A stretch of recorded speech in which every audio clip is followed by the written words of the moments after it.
Hello, fellow Gnostic sex cultists. Happy Thursday. I really had to think about what day it is in my head. Happy Thursday. Welcome to The Cult. The Cult is a show that I do Monday through Friday on this here YouTube channel, on X, the platform formerly known as Twitter, and on Rumble, where we do deep dives into the cult of the far left. Now, don't get it confused. I know that we've been taking a little bit of a break this week. There's been lots of nitwit streams. Sometimes we need to take a break. Sometimes it's okay to take a break. There's been lots of juicy drama and tomfoolery and nonsense. But now we're going to get back to business. We got to get back to socialism. No, we can't pretend it's Friday because I don't have any beer with me. Contrary to what the haters say about me on Twitter, the haters, every time I drink a single beer on one of my happy hour streams on Friday, which is what we do on Fridays, the haters see me drink one beer on one stream once a week, and they're all over Twitter like, Carlin's an alcoholic.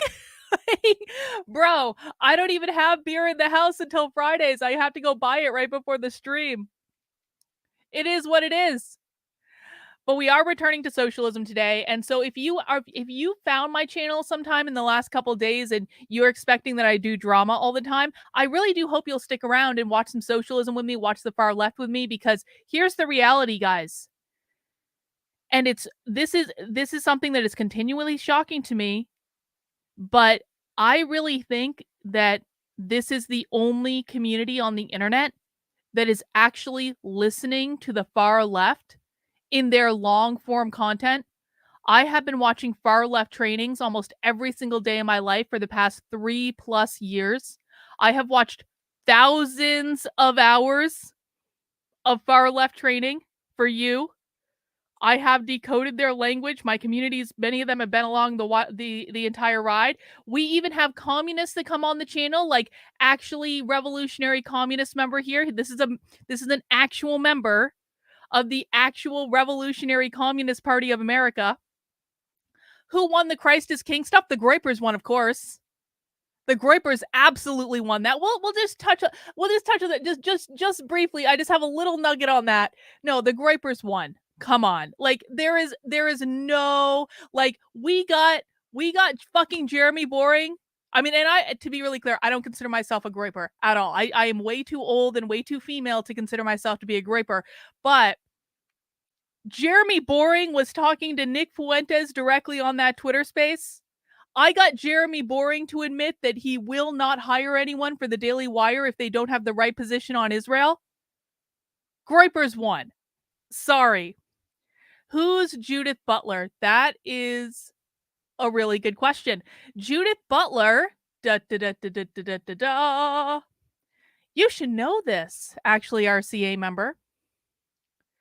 This is who we are watching today in our epic return to socialism. We are watching Judith Butler. Pop quiz for the chat. Who is Judith Butler? Does anyone in my chat want to take a guess about who Judith Butler is? Yes, we have watched Judith before, only a couple of times though. Who is Judith Butler? Yes, Judith Butler is a socialist. Judith Butler, along with Michael Foucault, is one of the godparents of queer theory. Exactly. No, she's not a radical feminist. No, I wouldn't say she's a radical feminist necessarily, because Judith Butler is the person who advanced the idea that gender is performative. She is the mother of queer theory, the idea that gender is performative. Judith Butler's work is what led to the creation of Drag Queen Story Hour. Because contrary to what the conservative right would have you believe, Drag Queen Story Hour is not about pedophiles, it's not about grooming, it's not about any of those things. The purpose of Drag Queen Story Hour is to teach children that gender is a performance, that you can change your gender just as easily as changing an outfit, that your gender is fluid, it is constantly changing, and that and most importantly, the entire goal of queer theory is not to sexualize children, It is to abolish the gender binary. The gender binary is men and women. They want to get rid of that and literally create a world of non-binary. That is what non-binary means. Non-binary means no binary. They want to create a world of they, thems, of gender fluid, gender queer, where everyone is a different gender on a different day, just depending on what they feel like or what clothes they put on in the morning or any of that. And the reason that they want to abolish the gender binary is because they believe the gender binary was created by capitalism, which is defined as private property ownership. And the reason that that created the gender binary is capitalism put men in the working world where they had access to power and money. It put women in the home where they did the unpaid labor of raising the nuclear family. The nuclear family is the production mechanism for the future generation of proletarian worker. And social reproduction theory is the idea that in order to abolish capitalism, you need to abolish the nuclear family because social systems, and the nuclear family is considered to be a social system, will literally reproduce themselves until they are disrupted. So what the left believes is that the nuclear family perpetuates capitalism through the production of proletarian worker and the perpetuation of capitalist ideas. And so if they disrupt or abolish the nuclear family, that is going to lead to them abolishing capitalism. Hope everyone understands that. That's what we're talking about here, guys. We're going to listen to Judith Butler talk about how the far right wants to control your body because, of course, bodily autonomy, which they associate with reproductive justice, they also associate it with transing kids, things like that, is one of the core things they're using to try to abolish the gender binary. Reproductive justice, another word for that is abortion. Abortion, they believe, liberates women from the oppressive gender roles of raising the nuclear families, et cetera, et cetera. But they also apply the same principles to transing kids and transing adults too, but they're much more focused on transing kids for reasons that I think should be pretty obvious. Let me see. I had a question from the communist. The comrades wanted to know the best way to reach you. Why do the communists want to talk to me? I'm not opposed to talking to the communists. I mean, the best way to reach me is probably going to be to DM me on Twitter. That's like the number one way to reach me, to be really honest about it. My DMs are open. If they don't have a Twitter, they can email me at activelyunwoke@gmail.com, and I'll get that email there. I'll put that email in the chat. activelyunwoke@gmail.com. But I would really prefer if they DM'd me on Twitter. That's just honestly the best way to reach me. All right, guys. So this is what we're going to be watching today. We're going to sit back for about an hour and listen to Judith Butler pontificate about her ideas. Again, just to remind people, the purpose of watching the far left in their full form is ironically exactly the same reason that I yell at the conservative right when the conservative right does not watch Nick Fuentes in his full form. And actually, let's just talk about that real quick. Let's talk about that real quick before we jump into the video. Because, we've had a pretty productive week on the cult. We've been doing a lot of drama. We watched Candace Owens versus a rabbi. You can go back and watch all these on my YouTube channel. They should also be on my Rumble channel as well. I did a Twitter space with Lauren Chen where I got Jeremy Boring, the CEO of the Daily Wire, to flat out say that he will not hire anyone who is otherwise overly qualified if they are critical of Israel. I thought that was a pretty important step. We then spent a day dragging Carrie Smith because Carrie Smith was going after Nick Fuentes for no good reason. Also, she was simping for James Lindsay. James Lindsay is also going after Nick Fuentes for no good reason. We watched that Rabbi Shmuley thing that happened the other day. And guys, if you missed this Rabbi Shmuley debate with Alex Jones, and I'm not like a big Alex Jones fan or anything, but it was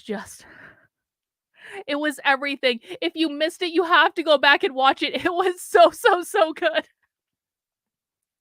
So we've been doing a lot this week, and even I released this on the channel last night, and I didn't even tell people I was doing this, but just in case you missed it, I did have an impromptu chat with my super sexy internet side piece, Big Tech. And we talked about Nick Fuentes for like an hour. And that actually happened after Nothing Remotely Controversial the other night, because I just started watching his content after I was done with the show the other night. And he was kind of like, he was bored and he was like complaining that there wasn't any interesting content. So I just started going into his chat and I was like, do you want me to come on And so we talked about Nick Fuentes for like an hour. And this is kind of funny. I kind of feel like I kind of feel like I have men fighting over me on the internet, which is pretty great. And what big tech wants is like he says Nick Fuentes had you first. Nick is your internet boyfriend. I'm the super sexy internet side piece that you're cheating on Nick with. And I'm like, this is great. I have two people on the dissident right fighting over me. And this is awesome. Anyway, I'm joking and I'm being facetious for people who aren't following. This is an ongoing perpetual joke. Okay. No one take any of this seriously. But I will say that I did actually enjoy the conversation I had with him. I thought it was good.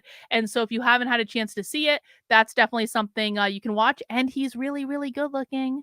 So you'll enjoy that. Ladies, gay men. Yes, we love big tech.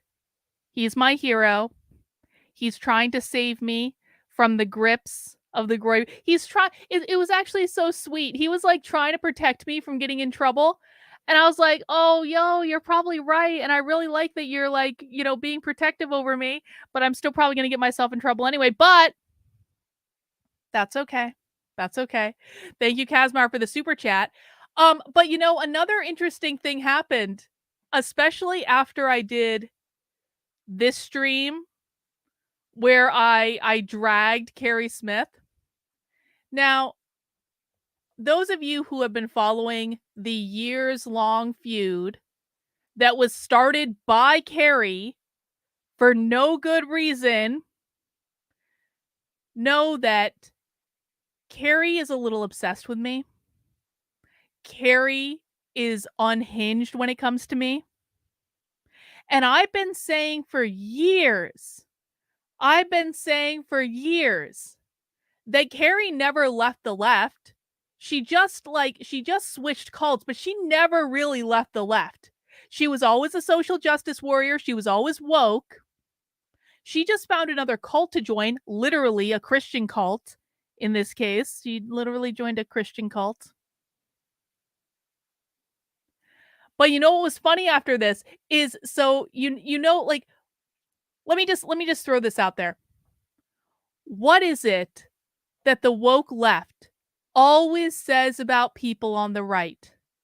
What is the name that people on the woke left always call people on the right? Every single time. What do they call Donald Trump? What do they call every single right winger? Every single time someone on the right says or does something that someone on the left doesn't like, what do they call them specifically? It begins with an N. Well, yep, fascist is close. I'm looking for the one. Yes. Yes. They call them literal Nazis, or they say you're literally Hitler. Donald Trump is literally Hitler. Well, check this shit out. Check this out. Yesterday, Carrie was so feased after I did a stream about her that she called me a literal Nazi. Yeah, Carrie, you definitely left the left, Carrie. You definitely did. Totes, girl. Definitely. Nick Fuentes on his show after the Twitter space. Nick Fuentes has all sorts of women. I'm not Nick Fuentes' only girl, okay? Nick Fuentes has women around him that are not groypers because we're not allowed.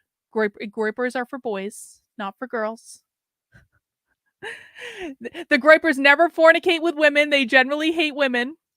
But Nick does have like women that he likes. He likes Michelle Malkin. He likes Lauren Chen. There are a couple other like women around him that he likes. And for some reason, and I still haven't quite figured out why this is, and I would actually be really interested if Nick would ever tell me why this is, but somewhere along the way, Nick started liking me. And I don't really know why. And that's involved ongoing drama between me and the Groypers, but whatever. Nick and I have always been cool. So the other day on his show, Nick said this about me, and it's just like 2 seconds. Hang on, let me play real quick. Carlin Borisenko's my girl. Carlin Borisenko's my girl, okay? So I put that clip on Twitter just because it's funny. And so Carrie's Horde took the clip and they're comparing me to Ava Braun. And Carrie is saying, beware of false prophets who come to you in sheep's clothing, but inwardly are ravenous wolves. No, no, Tayton, thank you. Like, come on, man. Come on. You're going to tell me that Carrie Smith left the left when she's literally out there calling anyone who disagrees with her a literal Nazi? When I've said 19 Ways from Sunday, I don't give a flying F if people are Jewish. I don't. I don't care. You know what I do care about? I care about people's behavior. If you are saying and doing crazy things on the internet, like asserting that saying Christ is king is anti-Semitic, I'm going to call you a leftist, man, because that's stupid. That is stupid and retarded and fake and gay. Saying Christ is king is not effing anti-Semitic. And in return, and I don't care if you're Jewish or not, I don't see any Muslims complaining about Christ is king. Has there been one single Muslim or Buddhist or otherwise worldly religion or Hindu or name any list of religions? Has there been one single person that is not Jewish that has been offended by the idea of saying Christ is king? And I'm not insinuating that all Jewish people are offended. I actually, quite frankly, have seen a lot of Jewish people saying, this is fucking crazy, yo. Shut up. You're making us all look bad. That's the correct answer, by the way. But I don't care if people are Jewish. I care if people are behaving like retards on the internet. I care if people are trying to censor speech. I care if people are behaving authoritarian. And quite frankly, I don't see Nick Fuentes out there telling anyone to hate Jewish people. If you think he has, play me the fucking clip, yo. Play me the clip. When did it happen? Where did it happen? Show me the full context of it. Give me an exact date so I can go back and watch the full show for myself to make sure you're not clipping him out of context to demonize him on the internet. But do you know what I'm not doing? I'm not like a fucking woke leftist going out there and saying, you are literally a Nazi. You are literally Hitler. How can I be literally a Nazi when I don't care if people are Jewish? That doesn't even make any fucking sense. Carrie. Same as believing that the gender binary is transphobic. I mean, the world is descending into the land of retardia. That's for sure. That's for sure. But that isn't even the only one. And actually, I think she might even be here. Maybe she's here. If you're here in the chat, let me know. I was looking for this tweet, and so I went on Carrie's timeline, like right before the show. Let me show you this. Carrie is pissed off and admonishing my followers. So Carrie found this person who is one of my followers in my replies on Twitter, and she's pissed off that this person is basically saying like Christ is king is not denouncing him. Not a good look for someone who claims to be Christian. There are many hymns claiming Christ is king. Look at this reaction. This just because this is a person that follows me. You're full of dark. I never said Christ isn't king. I've said the opposite, and I won't be part of your racist, anti-Semitic struggle session. Very telling. You left this on a post of someone idolizing Hitler. So now Carrie is literally fucking claiming that I idolize Hitler.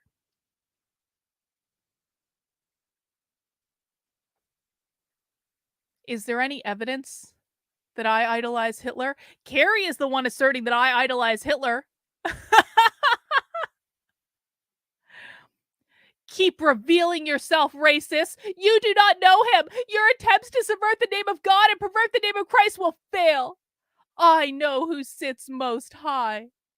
Thou shalt not take the Lord thy God in vain, for the Lord will not hold him guiltless that taketh his name in vain.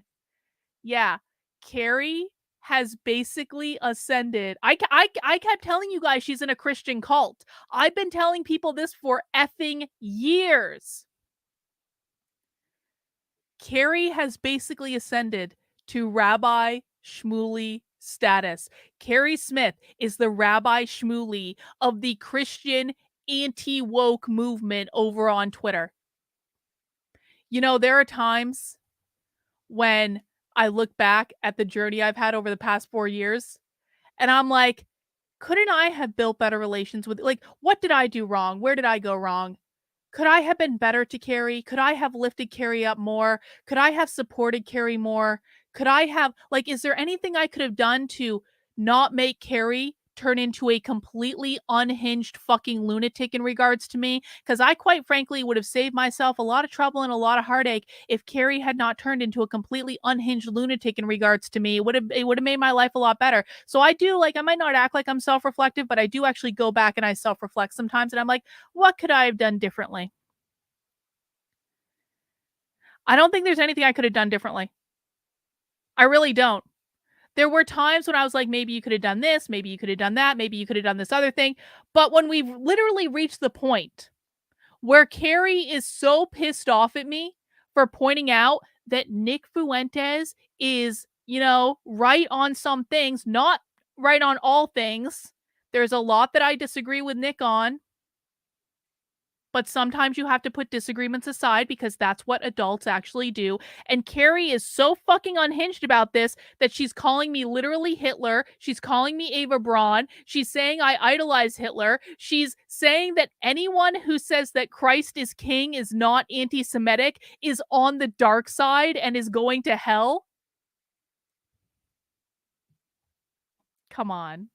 Come on. The only thing that I could have done is to join Carrie's cult. Everyday therapist says, it's not you, it's Carrie. Yeah. Get therapy, Carrie. Get therapy. You need it, girl. But I will say this last thing before we get started. I do want to just do a shout out to Lauren Chen again. Because Lauren Chen posted this video earlier today. And I do actually want to watch this video at some point. Because, listen, man. When I first started sticking up for Nick Fuentes back off after October 7th, after I had watched his full form shows, I had listened to his Twitter spaces, I was like, holy shit, Nick Fuentes is the voice of reason. What the hell happened? After I started sticking up for Nick Fuentes on Twitter, I really haven't talked about this all that much publicly, but you guys should have seen my DMs. You should have seen how my DMs exploded with concern trolls from the conservative right, some of whom I hadn't talked to in a very long time.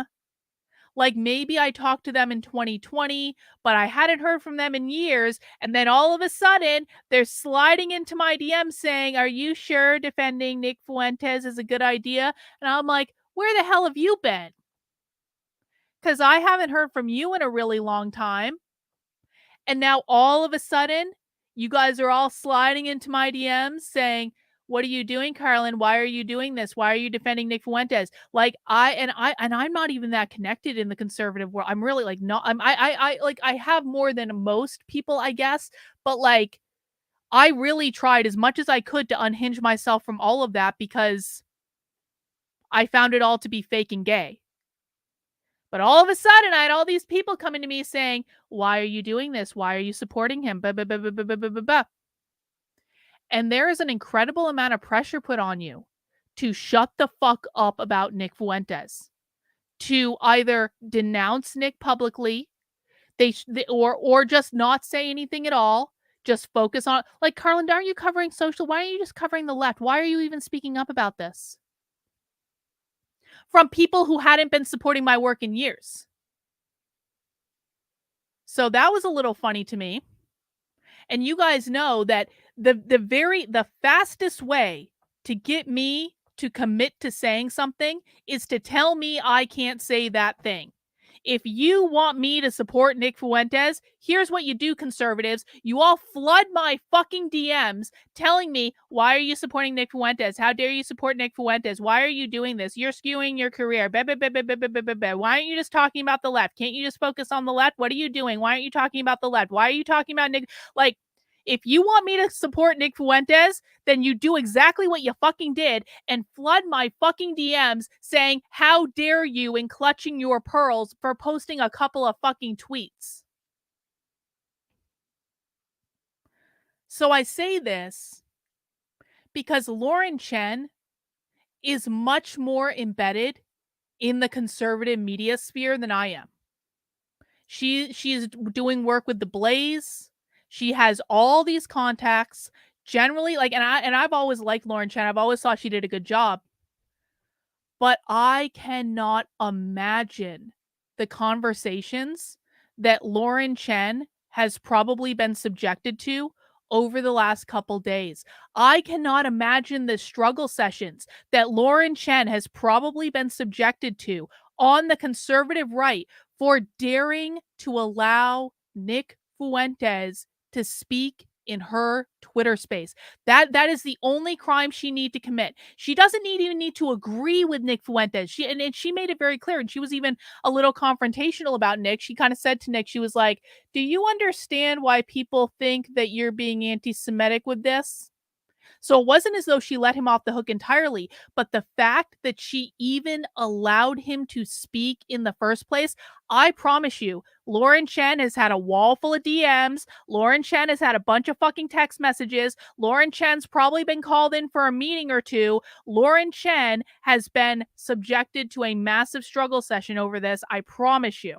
I don't know that for sure. I haven't talked to her, but no, don't fucking harass her. Please leave her alone. She's probably dealing, like, honestly, guys, she's probably dealing with enough bullshit. And she has a lot more to lose than I do. Like, if I support Nick Fuentes, maybe I lose a dozen subscribers. Maybe. Worth it, you know? If they can't deal with me disagreeing with them, then fine. Lauren Chen has a lot more to lose than I do. And so when I saw right before this stream, she posted this video saying, "I will not apologize." I was like, oh shit, Lauren. Good for you. Good for you. Because I promise she's being put under a massive amount of pressure right now. And I really hope she stays strong. And I really hope she doesn't get fired. And I really hope she doesn't get blowback. And I really hope, quite frankly, that I'm wrong about all of this. But like I said, I know what happened to me when I spoke up in favor of Nick after October 7th. I know what happened to me, and I am nowhere close to as embedded on the conservative right as Lauren is. So I hope I'm wrong about all of this. I hope that everyone who has always supported Lauren continues to have a solid head on their shoulders and not lose their fucking minds. Because we're allowed to disagree. This is America. We are allowed to disagree. We are allowed to say things that other people find offensive. We are allowed to express ideas that other people aren't going to like. And if you're going to engage in cancel culture and backroom bullshit, then why are you any different than the left? That's how I feel about that. Deadpool Kid, thank you. Hey, yo, Carlin, not blasting Nick, but on one of the debates with Alex Jones, Nick, in the end, kind of said Judaism is following an adversary, almost like he was having a theological monologue on InfoWars. I understand what he meant by that. It's not probably what you think he meant by that, but there's a bigger picture involved in that I'm not going to get into right now, okay? I'm not going to get into it. I'm not, and quite frankly, listen, man, listen. Like I said, I don't agree with everything that Nick says. I think that Nick framing this as a holy war is stupid. It is stupid and it's unnecessary and it's going to turn more people off than it's going to turn people on. And I understand that he's going hard and he's speaking to his base and all that stuff. I think it's a bad move. So I don't always agree with his framing on things, but I do also understand the bigger picture of what he's talking about there, and it's not probably what you think it is.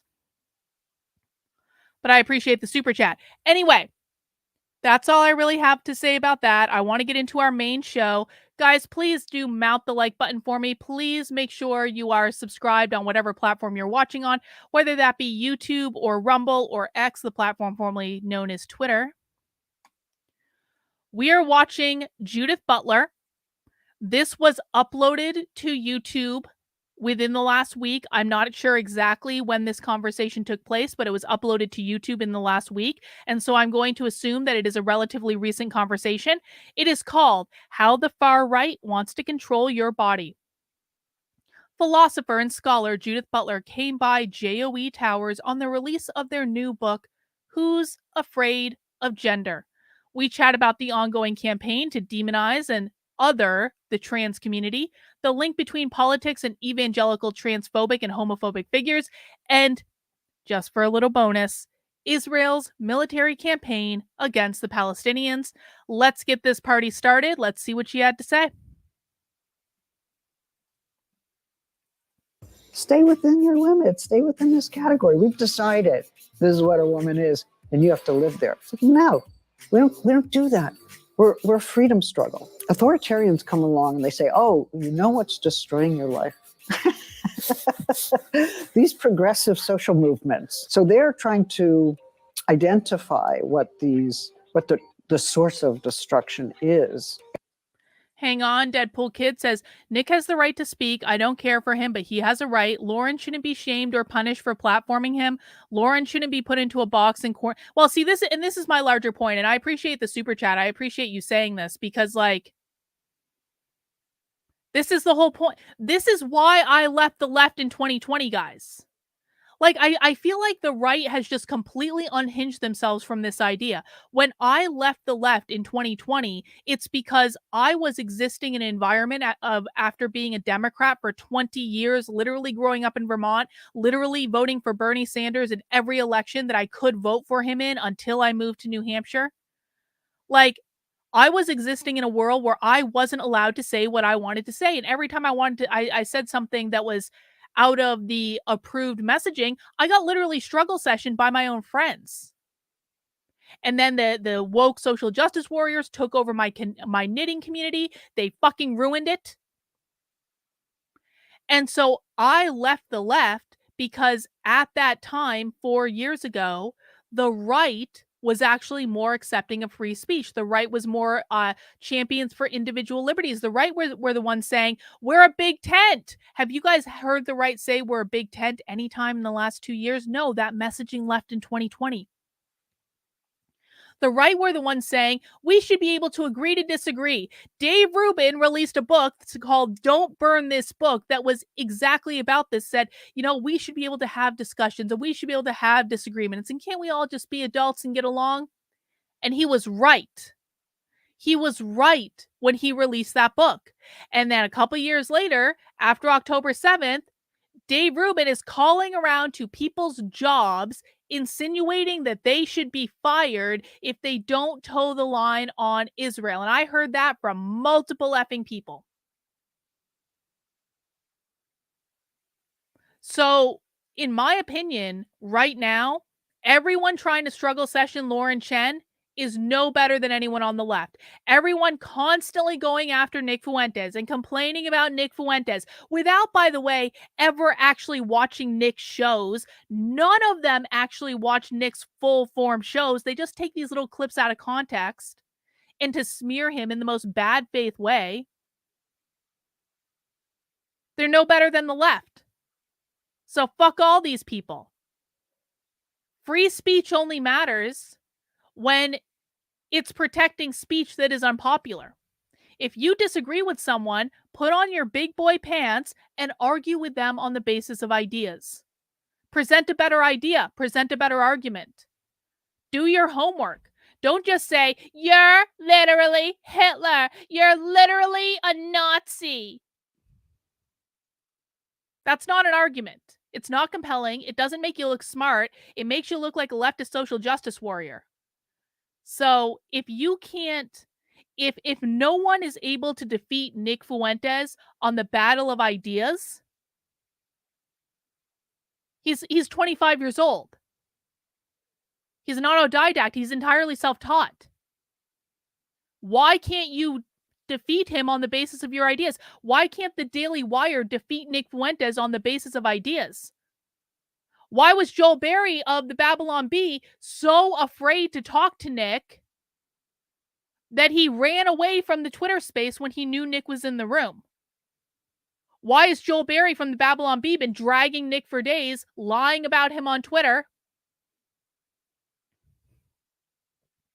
Why can't they defeat him on the basis of ideas and on the basis of information?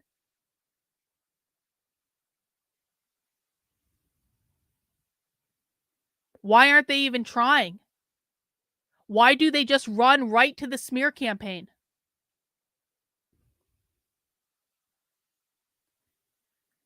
Free speech for me, but not for thee. That's exactly right. So far as I'm concerned, all the people on the conservative right who are doing this struggle session bullshit, they never cared about free speech. They never cared about individual liberties. What they cared about was free speech for them.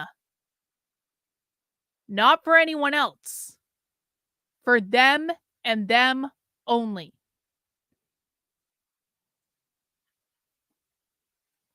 Tayton says the release of their new book because Judith Butler is non-binary now.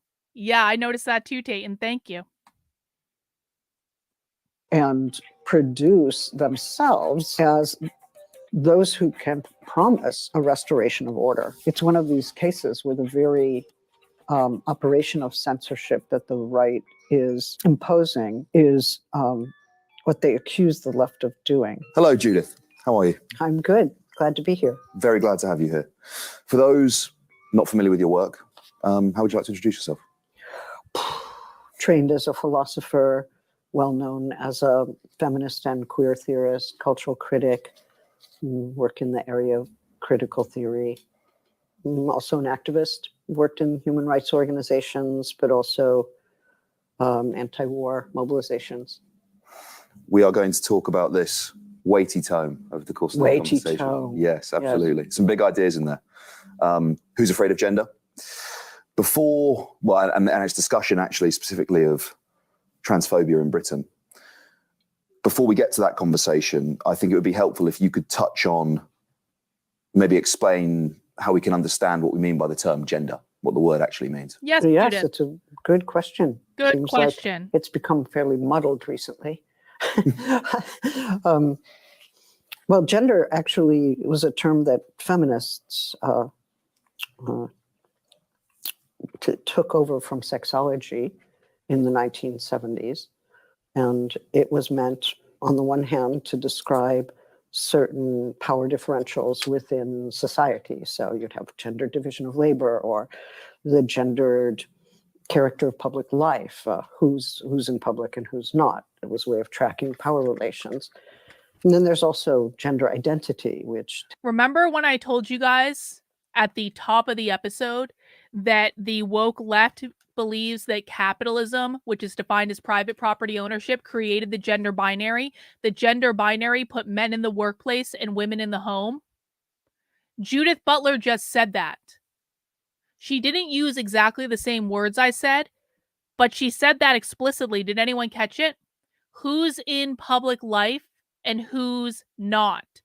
She said that one of the definitions of gender is about who is in public life and who is not in public life. That means men in the workplace, in public life, having the positions of power, making money, women hidden away in the home, doing the unpaid labor of raising the children. Let's just listen again. That's the gendered division of labor. Yes, exactly. Another word for this is the patriarchy. The patriarchy is another word for the gender binary. They use them interchangeably. It was meant, on the one hand, to describe certain power differentials within society. So you'd have gender division of labor or the gendered character of public life, who's in public and who's not. It was a There it way of is. tracking power relations. Power And then relations. there's also gender identity, which tends to be the identification with being man, being a woman, or being another category altogether. Those two are separate, they're related. But gender is a way of socially organizing our bodies or socially organizing our common life together. Gender is a way of socially organizing our bodies or socially organizing our common life. It's not the only way, it's one such way.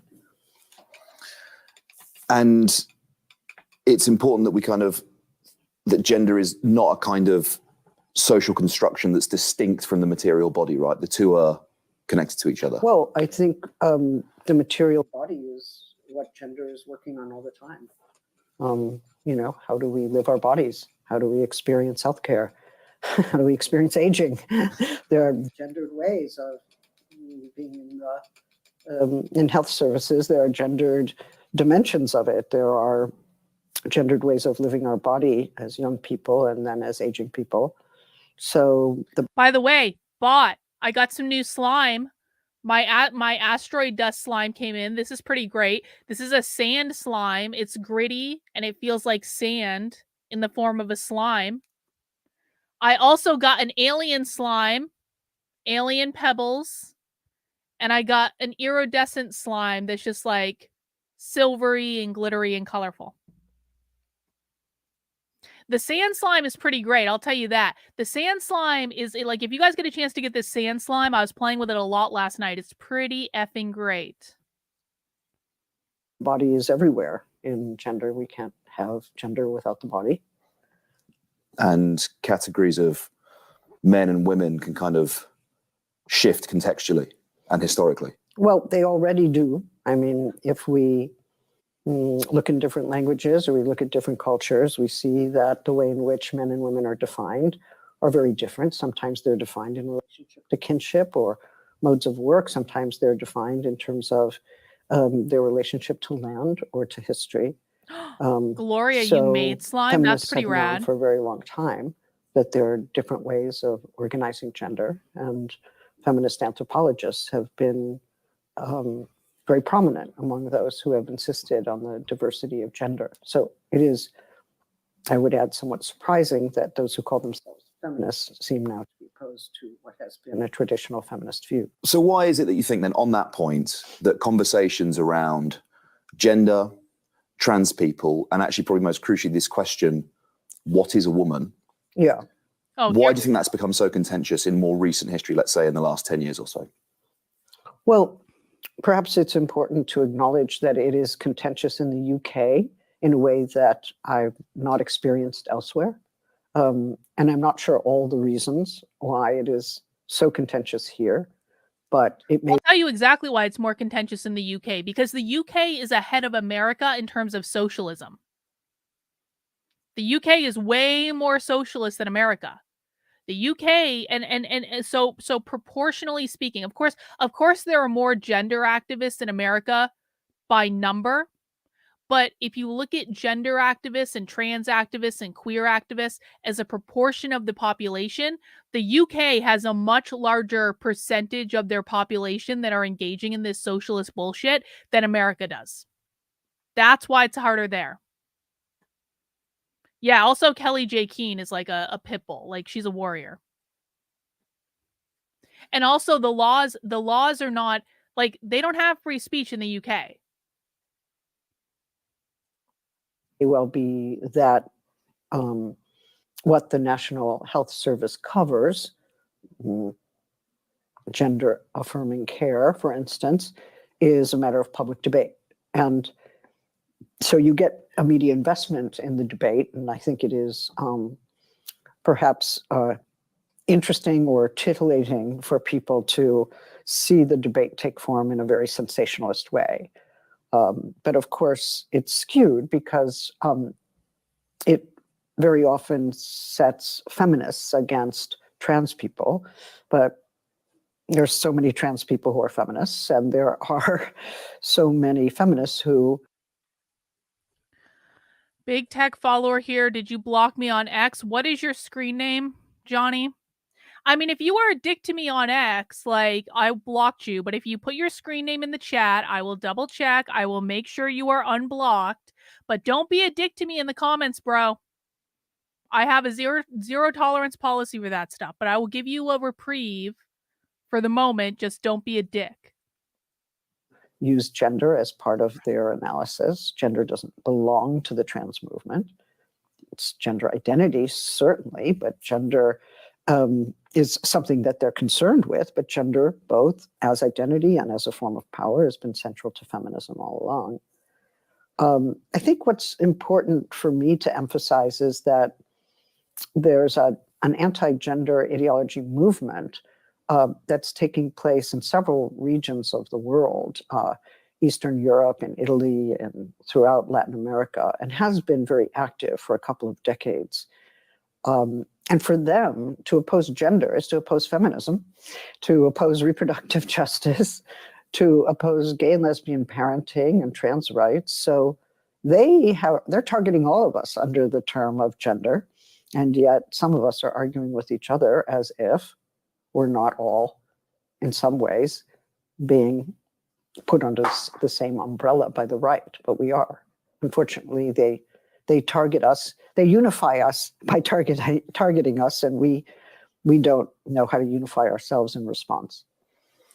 Let's unpick what trans exclusionary radical feminists Okay, you're on block now. actually think. You know, they would assert what they call Make good choices. the sort of the material reality of sex. Yes.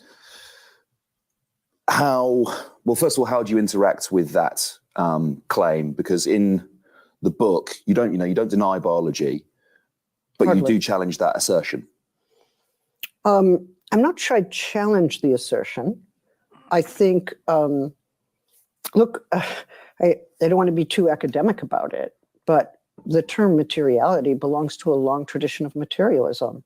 And empiricists and Marxists have been historical arguing about what materialism. constitutes material reality for a really long time. And there are different ways. And I don't know a single Marxist who would say that social relations are not part of the material basis of our lives. They are part of it. Socioeconomic, how are we organized? What she's talking about right now is like the basis of cultural Marxism.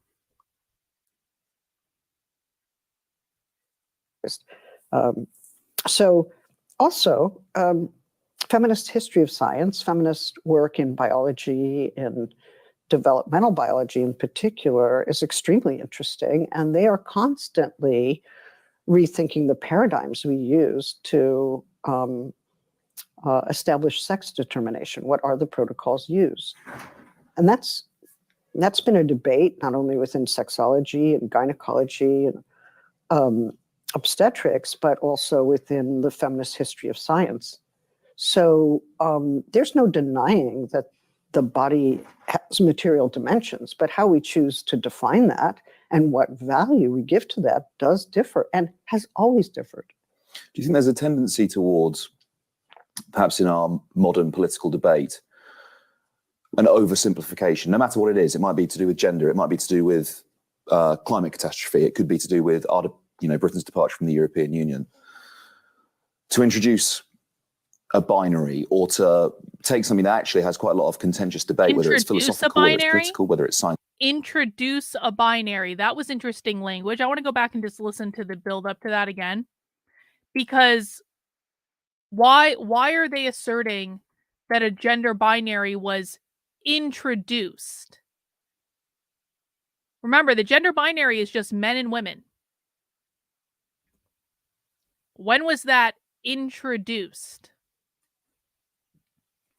Deadpool Kid probably should have kept it in my head, but with all this power dynamics, critical theory, social economic structures, it's almost like a political foreplay for them on a date night. Well, I mean, here's what you need to know, Deadpool Kid. All of those words basically mean capitalism. And the reason I say that, of course they don't like literally mean capitalism, but the reason I say they can all lead, like go to capitalism, is they all lead back to capitalism. The problem of capitalism, which is defined as private property ownership, is the root cause of like all of these things. And their goal of all of these things is to abolish capitalism. So it's like better just to like cut straight to the core of what's going on. And the reason they talk about abolishing capitalism in so many different ways is it's like attacking the problem on multiple fronts, right? Appreciate the super chat. But how we choose to define that and what value we give to that does differ and has always differed. Do you think there's a tendency towards, perhaps in our modern political debate, an oversimplification, no matter what it is? It might be to do with gender, it might be to do with climate catastrophe, it could be to do with Britain's departure from the European Union. To introduce a binary, or to take something that actually has quite a lot of contentious debate, whether it's philosophical, whether it's political, whether it's scientific, yes, and go, no, it's not that complex. It's very simple, actually, and that perhaps we can understand that sort of the turf inclination there within that broader context. Well, as I understand the trans exclusionary feminists who call themselves gender critical, which I can't do because I have a different view of what is critical or what critique is. As I understand them, they tend to become positivists. And by that, I mean they claim a fact is a fact is a fact. Now, there are positivists in the world. Karl Popper was a positivist. People just say these are the facts. And this is the way things are. And we have to accept that. And anybody who denies that is either deluded or obscurantist or producing problems where they don't need to be any. But a number of things were called facts, indisputable facts, that we now dispute, including ways of thinking about race or racial categorization and what it means, ways of defining the human, ways of defining the human separately from other living creatures.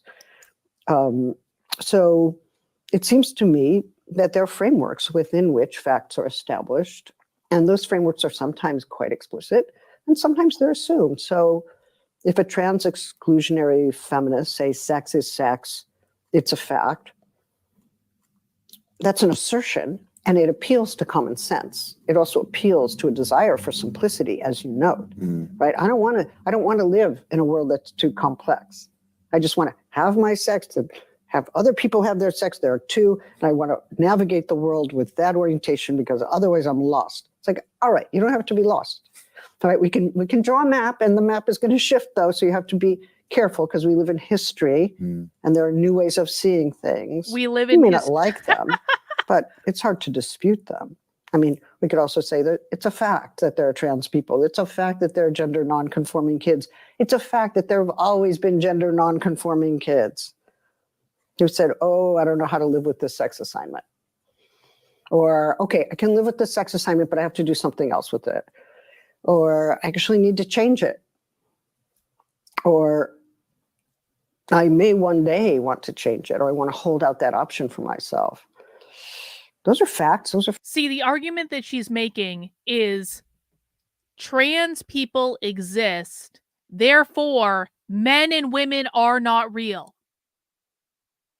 Therefore, the gender binary is not real because trans people exist. And that means the gender binary can't be real because trans people exist. There are children who don't ascribe to gender stereotypes. Guys, did you know there are tomboys? Did you know that some little girls growing up, they don't like Barbies? And they don't want to play girl sports, and they don't want to be a cheerleader. They just want to hang out with the boys and play baseball and GI Joes. And I know because I was one of those girls. And they don't want to have girlfriends. They don't want to have fucking tea parties. They don't want to wear dresses. They just want to wear jeans. And they just want to play sports. And they just want to hang out with the boys. Well, because there are tomboys, that means there are gender non-conforming kids, and therefore the gender binary isn't real. That's the argument she's making right now. Because remember, the goal of these people, this is not, excuse me, This is why it's so dangerous that James Lindsay is telling people that this is a Gnostic sex cult and that's what queer theory is. Because it's not. It's actually much more simple than that. The goal of queer theory is to abolish the gender binary, to get the world at large to see gender as something that is not real, as something that is constantly changing, as something that is constantly fluid, as there are millions of genders in the world. That's how they're going to abolish the patriarchy. That's how they're going to abolish men and women and create a world of non-binary they-thems. That is the goal. That is the only goal. And they are explicit about this.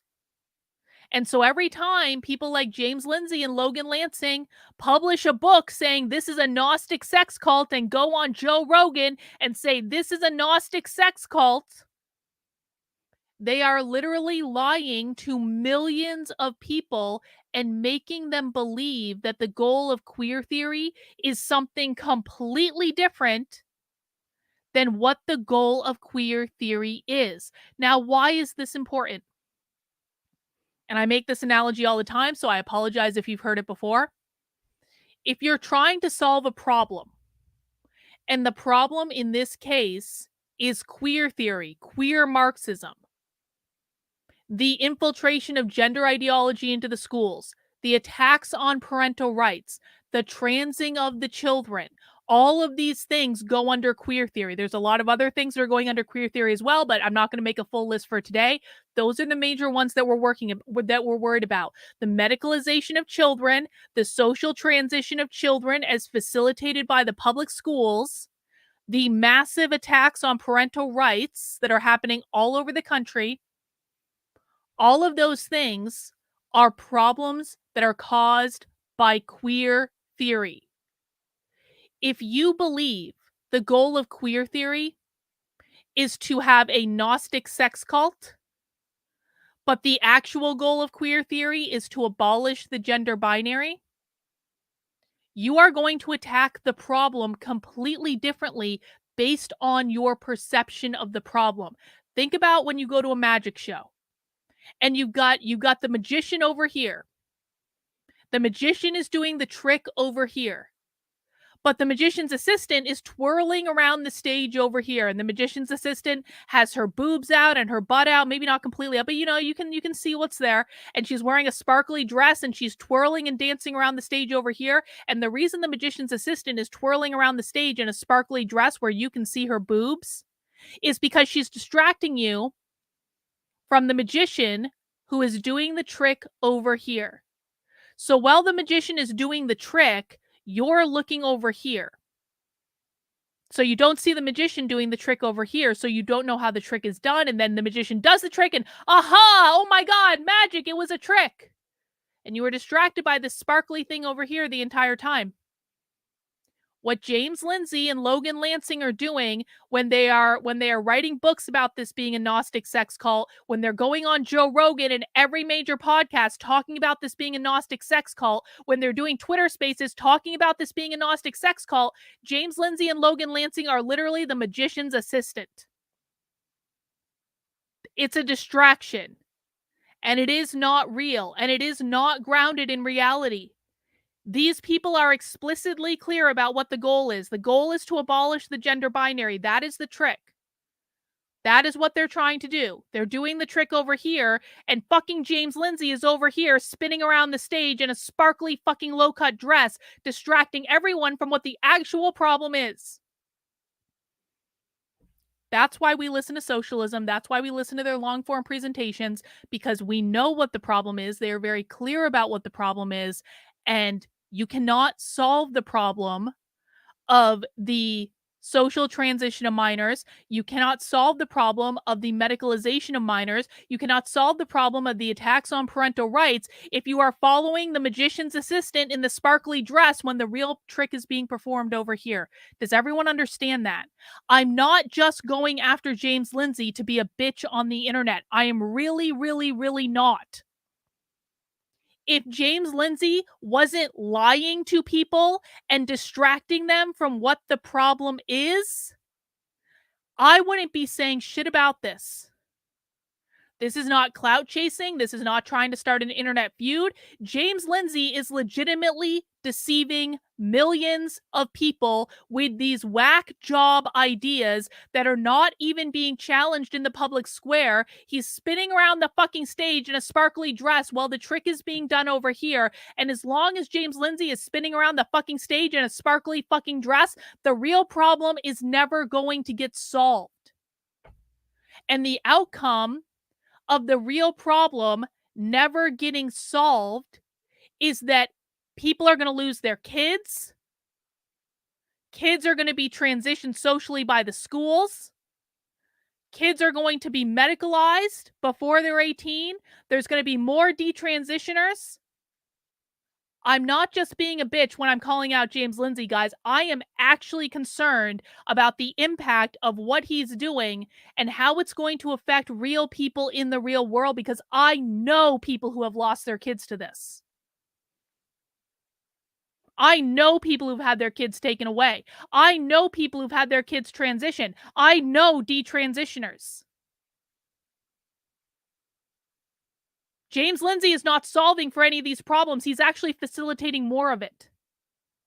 And he's so in his own head right now, and he's so unhinged from reality that he can't see it, and no one is challenging him, and no one is saying no.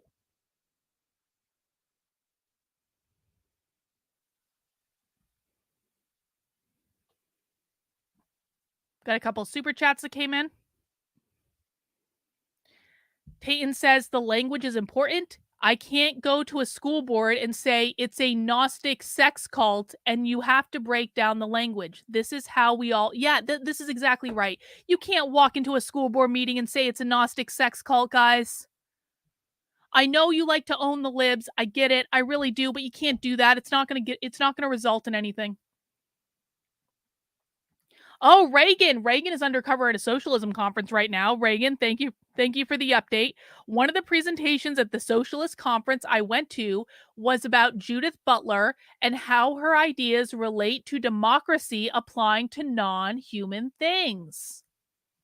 I'll look forward to hearing about that, Reagan. Thank you for your service. I appreciate it.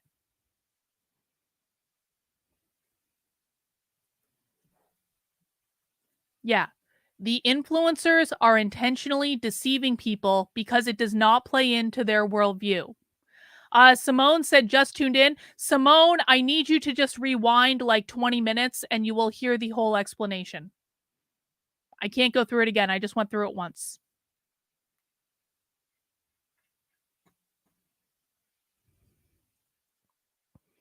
Facts on the ground, right? We wouldn't have these debates about gender affirmative healthcare if there weren't kids coming in and older people coming in for healthcare looking to change their sex assignment or to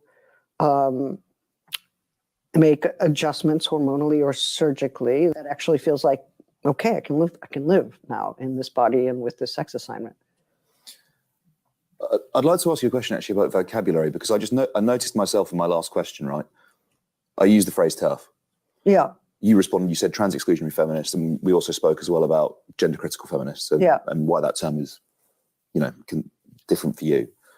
But I'm interested actually in that term because initially I would have said that sort of trans exclusionary feminists, they use that as a self-identifier. It was a phrase that they, descriptive. Yes. These are my beliefs.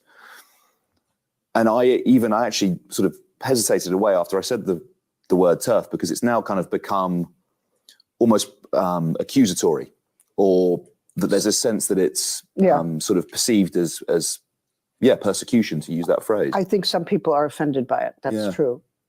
And I wonder what political purpose that serves, or how that changes. Maybe it's just sort of quite a linguistic point that I'm drilling too deep on, but I don't know what you think of that. Well, I take seriously that the term is not wanted by those it describes. Although some use it ironically. Last night, someone in my audience described themselves quite proudly as a British TERF and had a good sense of humor about it. So, I'm trying to make my way here. I think some would say that their views are actually quite moderate, that they're not against trans people, but that they don't think trans women are the same as women, natal women, and that we need to make a distinction between the two. And I think many trans women, if not most, would say it's not necessary to make that distinction. We just need a broad enough category that includes us all. I tend to go in the more inclusive direction. I don't see why people wouldn't want to go in an inclusive direction. But I don't like gender critical because for that phrase suggests that to be critical of gender is to be opposed to it or to negate it in some way. But critical doesn't mean that. Critical theory, the activity of critique, as Marx pointed out, is the practice of looking at the presuppositions. Well, this is a really good point from Gabrielle.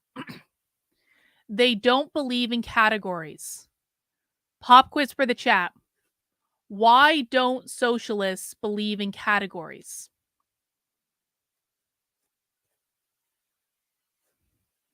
Why don't socialists believe in categories?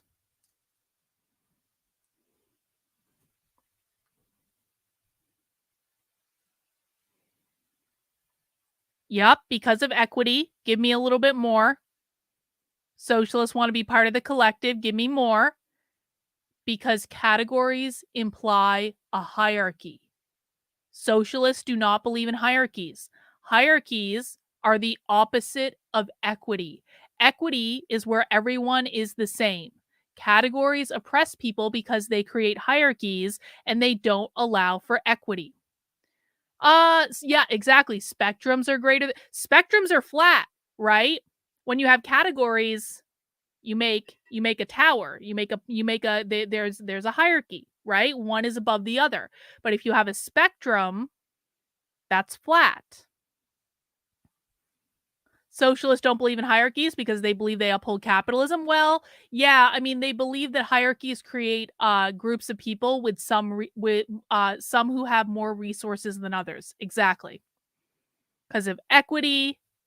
Equity is sameness. There are no hierarchies in the collective. Categories create hierarchies, and hierarchies create oppression. Exactly. Lots of good answers in the chat, guys. Well done. Positions we live with in everyday life and calling them into question, right? I mean, he had this whole beautiful disquisition on this, Marx did in his early manuscripts. You know, what is the spirit of critique? We take certain things for granted. We take the market economy for granted. We take political economy for granted. And his whole critical method was to say, okay, let's look at the presuppositions and let's see whether they're necessary, how they got established, how they might change. So critique for me is a dynamic process. And it also involves imagining the world otherwise.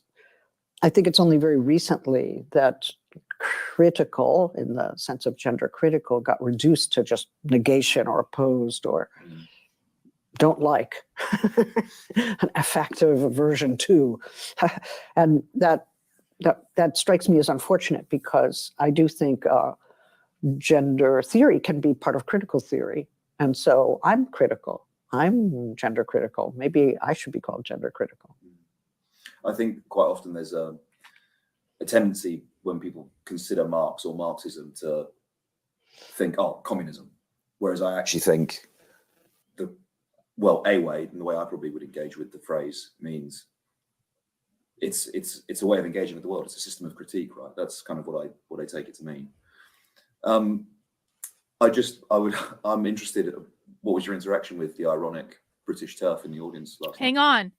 This is not all gobbledygook. I know. Okay, how many people do we have in the chat right now that are relatively new to my content? Roots, I know you're relatively new. You've been hanging around this week, and I appreciate it.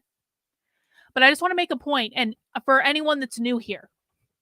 And by the way, no shame in being new. We love new people. We love teaching people the language of the left. We love it when new people join us and get sucked into the cult of socialism with us.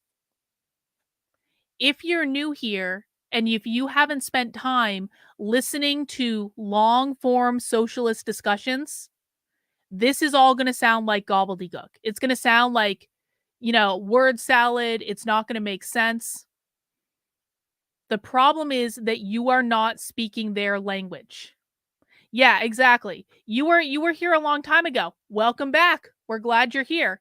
We got Mr. Gum who's new here. Like that. Well, Sassy, you've been in and out. Okay, guys. So one of the reasons that we watch long form socialist content is not just to laugh at the cringe, although there is a lot of cringe. The reason we do this is to learn the language, to break down the language, and to be able to decode what's going on. Because the thing is, socialists may sound like they're speaking English, but they're not speaking English. They are speaking socialist. No, you're not. No, you're not. No. I know you think that you are familiar with their language, but you literally just said a couple minutes ago that this is all gobbledygook. Roots. There is not a single person that understands the language of the left that's been watching socialism with me for any period of time who would say this sounds like gobbledygook. People who watch my content on a regular basis know exactly what they're saying. I understand that you think that you understand the language, but you do not. If you want to understand the language, see, you just said it again, bro. No, it's not. Everything they're saying makes perfect sense. The reason that you are calling it gobbledygook is that you do not understand their language. You might be deceived by your conservative influencers and libs of TikTok and all that bullshit into believing that you understand what the left believes, but you don't. So you got one of two choices. You can stay here and learn what the language means, or you can continue to be ignorant and not understand what they're saying, bro. Nope, it's not that either. No, it's not. Most influencers, most people who are talking about this, don't do what we do. They do not actually listen to the left. So they have a completely unhinged idea about what the language is and what they're saying. The reason that my community knows more than any other community on the internet about what the real far left is doing is because we sit here and listen to them and learn to decode the language. All right. So if you're new, welcome. We're going to teach you a lot, but you have to be open to learning. And in order to learn, you're going to have to unlearn some of the things that you've learned from the conservative influencers. It's becoming a second language to me after watching on and off since last May, almost full time since October. This is not libs of TikTok. You have to listen to for a while. It just takes time. We're learning a new language here, guys. What did they say to you? Well, they actually came up to a friend of mine in the face and said, I'm a British TERF, because I had exited the stage quickly because I have some anxiety about being encountered in unwanted ways. Yeah. But another one came up to me and said, well, I am on the other side. I'm British and I'm on the other side. And that was, but she said, but I like theory. And I'm going to read your book. And I thought, that's great. I said, be in touch with me if you want to have a dialogue. I thought that was great. I mean, there's no reason why this shouldn't take another form. It's very caustic in the British press. It's full of accusation, complaint, verbal abuse sometimes, shrieking and yelling. I hope with this book to calm things down a little bit so that we can have debates on terms and frameworks to see that we're not as far apart as some people think, and that we actually... Hang on. It is a lot to take in, but you can do it, bro. It literally just takes time. This is why you're going to hear me saying the same thing over and over and over again. This is why I drill my audience. This is why you're going to see like pop quizzes in the chat. It's why you're going to see people responding. You're a bricklayer from Chicago. You know how to put in a good day's work, bro. This is not above your level of intelligence. Anyone can do this. Just stick around. We will walk you through it, bro. It's all good.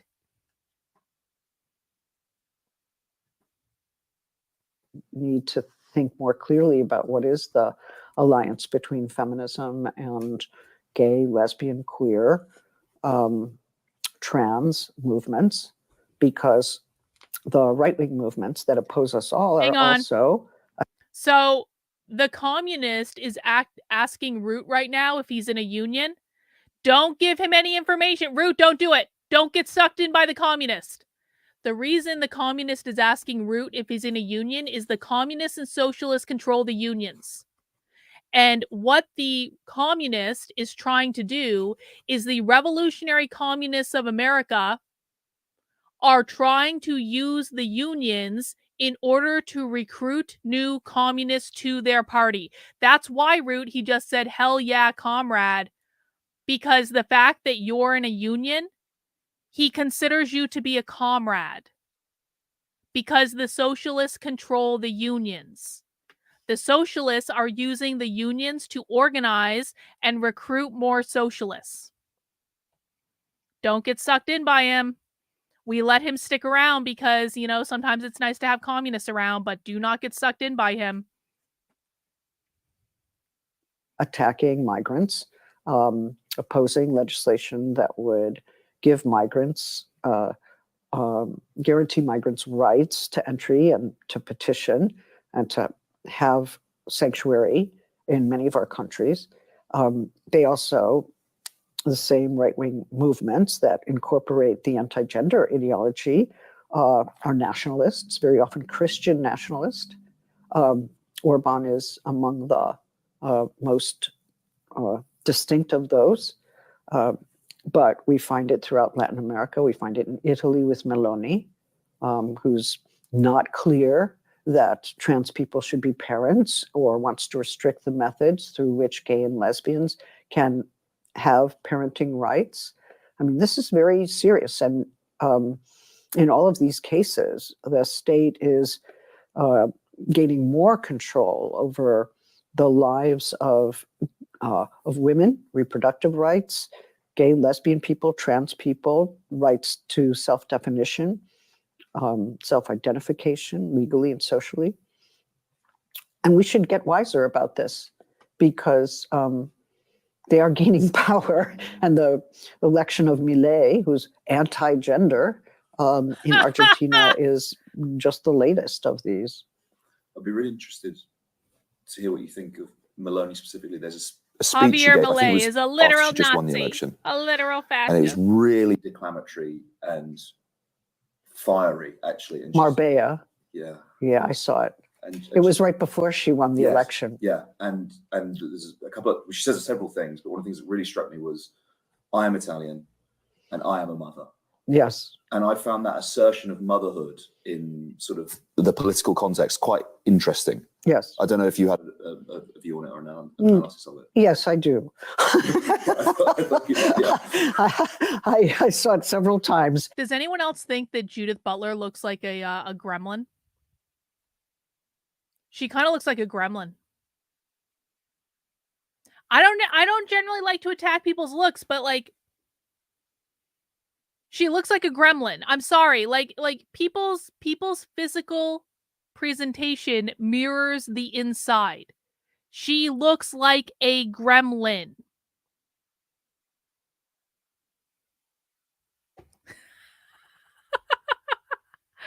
We're all anti-Semites now, aren't we?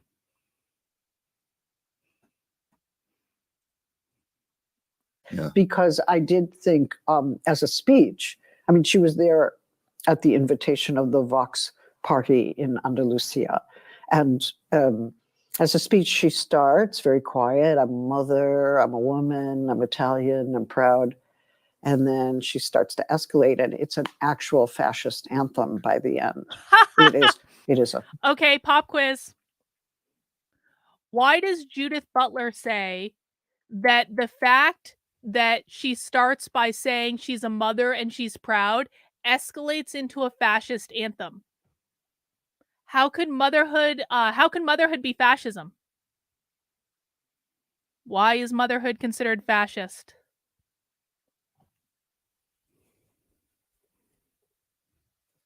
It's the same reason why when Vivek Ramaswamy was running for the Republican nomination for president, the left like phased out anytime he talked about the nuclear family. Exactly. Has to do with the nuclear family. What does it have to do with the nuclear family? The nuclear family upholds capitalism. Why does the nuclear family uphold capitalism? Motherhood contributes workers to feed the system of capitalism. Because mothers create the next generation of proletarian workers. Because gender upholds the fascist capitalism. Motherhood reproduces the gender binary in capitalism. Motherhood is part of the nuclear family that upholds capitalism, and capitalism is fascism. Women have to do the forced and unpaid labor of bearing a child, and that reinforces and reconstructs capitalism. What are some of the ways in which, well, I'm thinking of one very specific way. What are some of the ways in which the left tries to liberate women from the gender binary? Liberate means liberate from capitalism. What are some of the ways in which the left tries to liberate women from the oppressive role of motherhood in the gender binary? And my sand slime is now stuck to my hand. Great.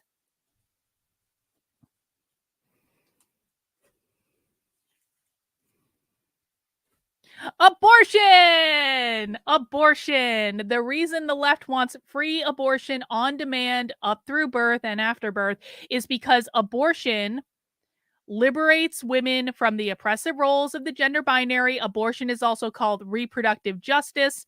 Abortion, reproductive justice. Exactly. This is why the left is pushing abortion all of the time. Well, birth control too, but really it's about abortion. I'm a woman, I'm Italian, I'm proud. And then she starts to escalate, and it's an actual fascist anthem by the end. It is a pounding fascist anthem.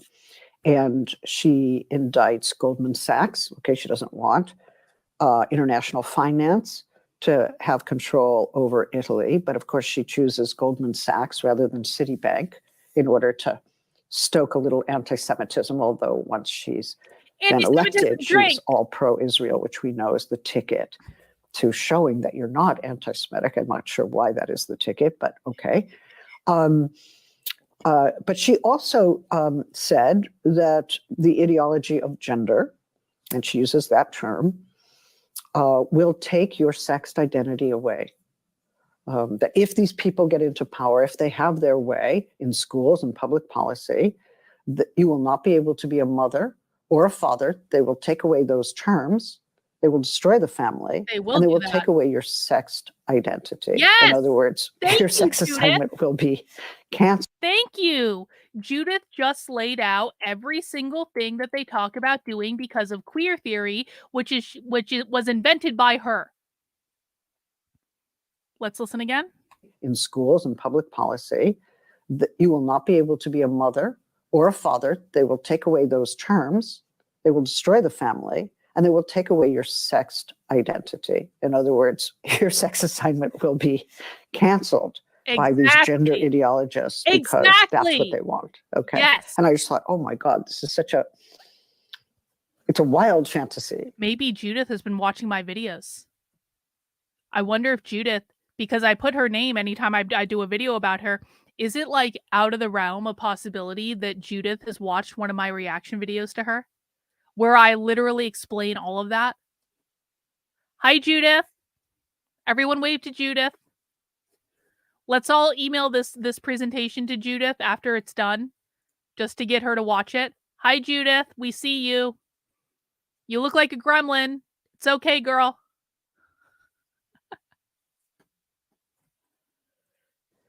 But it's not hers alone, right? We can't say, oh, this is a personal fantasy that she has. This fantasy is being communicated publicly through the World Council on the Family and Religion and a number of convocations about social and educational policy on the right.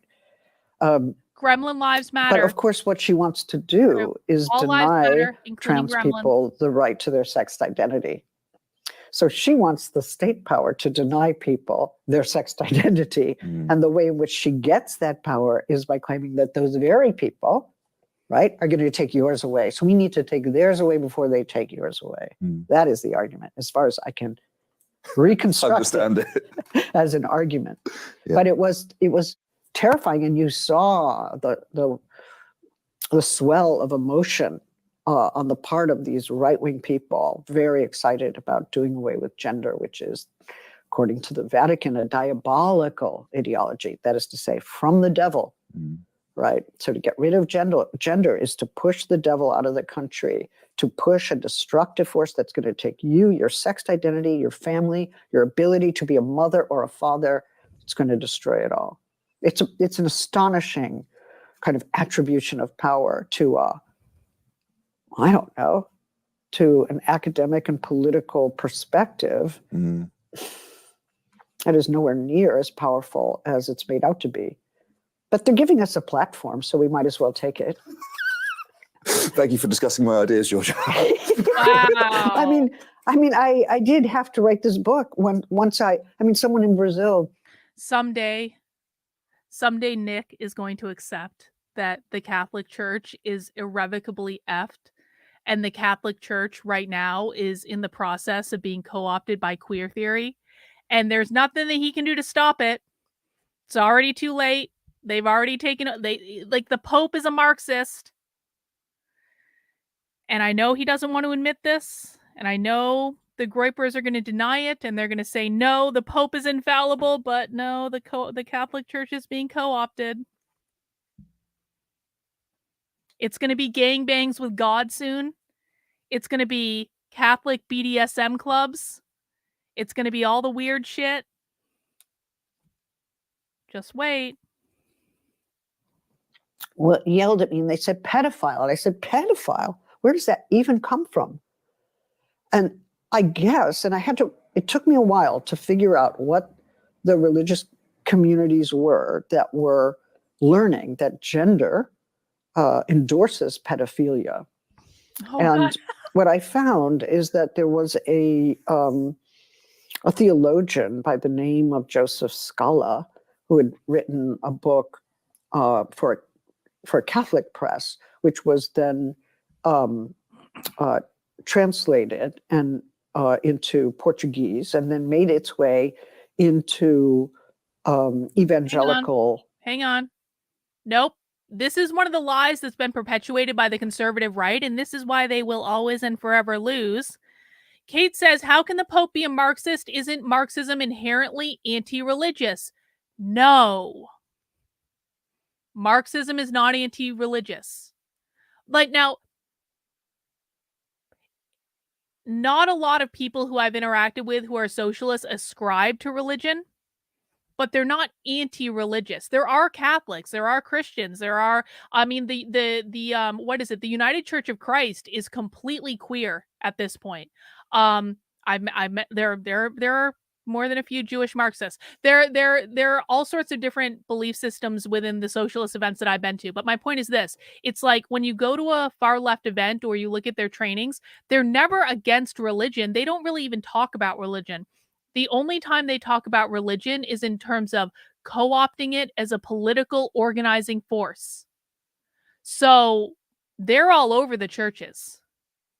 I don't know how you can argue that the Pope is not a Marxist. Pope is absolutely a Marxist. The Pope comes from liberation theology, isn't it? Liberation theology is something that's a whole other stint into crazy town. My slime is getting all over my hands. Anyway, the point is that what socialists want to do is they don't want to take away people's right to practice a religion. They don't want to get rid of the churches. They want to co-opt the churches to use for their own purposes. And what they kind of believe is that the need to be involved in a religion is going to fade away as we transition to a Marxist utopia. But anyone who says that they're anti-religious or that they're trying to get rid of Christianity or that they're attacking Christianity, that's stupid. Churches throughout Latin America. All right. which said that if away. the taboo against homosexuality is broken, then all the other taboos that make us human and civilization. Let me see. Tayton says, I've never looked it up, but I wonder if there's a published Does anyone want to Google that? Bot, can you Google that? Can you go find us a gender neutral Bible? Please let this be a thing. Please. That would be something. Let's look into that. Will also be broken. So if you break the taboo on homosexuality, you'll start having sex with animals or children or inanimate objects or whatever it may be. But it was like a Pandora's box that would be opened. So, well, I mean, that multiple personality disorder is a gender identity presentation I went to. And if you guys haven't seen that yet, that's like the craziest shit I've ever seen.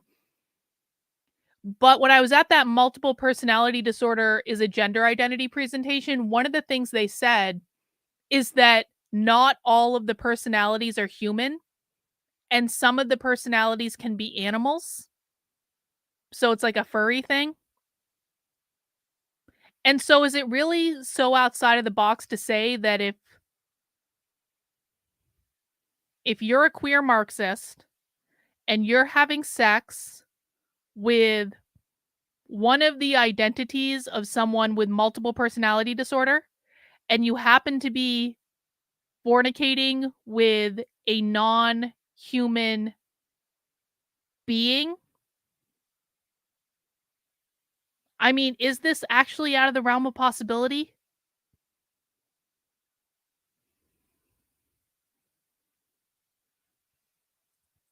So gender in this phantasmatic scene is the obliteration of all moral orientation, all sexual inhibition, and the unleashing of demonic sexual forces.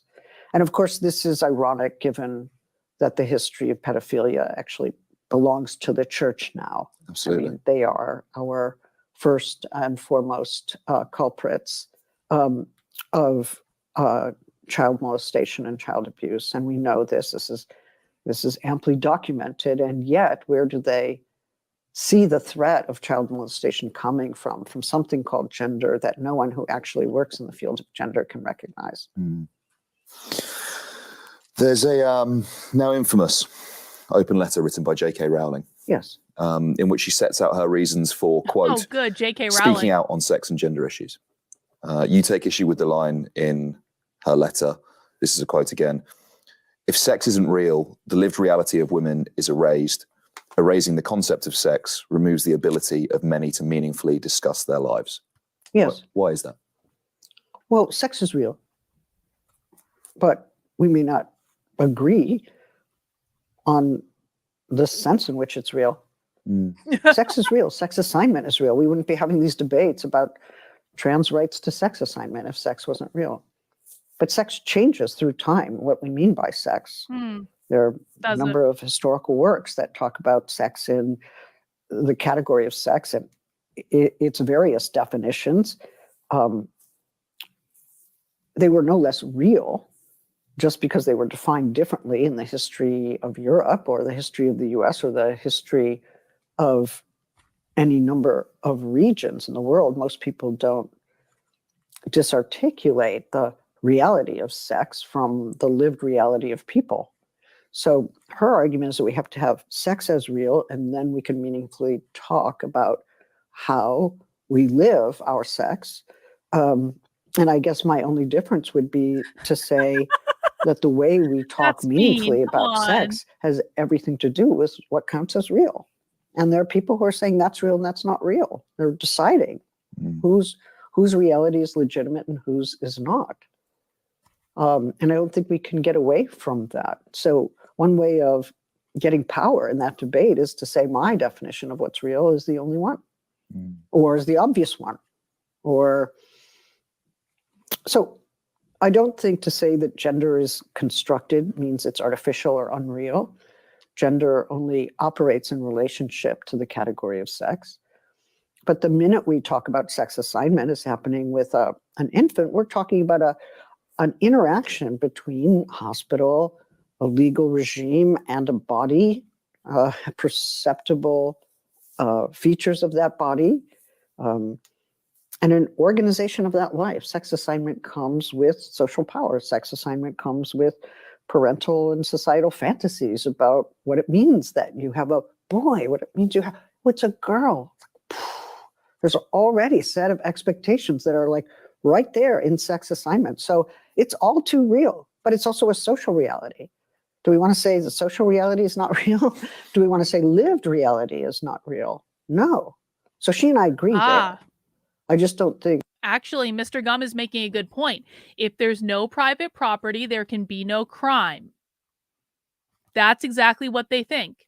They believe that if they abolish capitalism, which is defined as private property ownership, that they will literally abolish all crime, and there will be no more need for police officers, because what they believe is that police officers are the managers of private property. So if they just get rid of private property, we can also abolish the police, abolish the prison complex. This is what abolition usually means when socialists say it. It's like one of their number one issues. They also believe that when everyone has access to all of the resources in society, that there'll be no crime because people will have everything they need. That's what equity means. That's what the UCLA School of Education is teaching to 8-year-olds that are in schools associated with the UCLA School of Education. That equity just means everyone's going to have everything they need. And if everyone has everything they need, there will be no crime and there'll be no reason to have the police. They also want to get rid of money, because if everyone has access to all resources, everyone will have everything they need. There's no need for money. There's no crime in the utopia. Exactly. Police are the oppressive force used by capitalists to protect private property. Exactly. Her assertive way of deciding the reality of sex can be the basis for a general discussion in which people are, in fact, disagreeing about how that reality should be defined. It's not a question of reality and unreality. And I think that's a misunderstanding of what construction is all about. I think people like her, well, yeah, Rowling and other trans-exclusionary feminists would argue that their main concern is safety. Yes. The safety of women assigned female at birth. Yes. We saw it in the debate around self-ID laws. They tried to pass them in Scotland, and this phrase over and over again is sort of safe. So this is a good question from Roots. So in the Marxist utopia, when you're a builder, how do you get compensated for your work? It's really simple. You show up at your job and you do your job. And in exchange for you doing your job, you get access to your 2,000 calorie a day rations in the community canteen, because the socialists will control the food supply. We've seen them talk about this. You will get access to housing, probably pretty modest housing if you're a builder. If you're someone like an entertainer, someone on TV that's shilling state propaganda, you're going to have access to nicer housing, but the state's going to provide you with housing. They're going to provide you with electricity. They're going to provide you with heat. They're going to provide you with clothes. They're going to provide you with all the basic necessities. And that's what you're going to get in return for showing up to your job.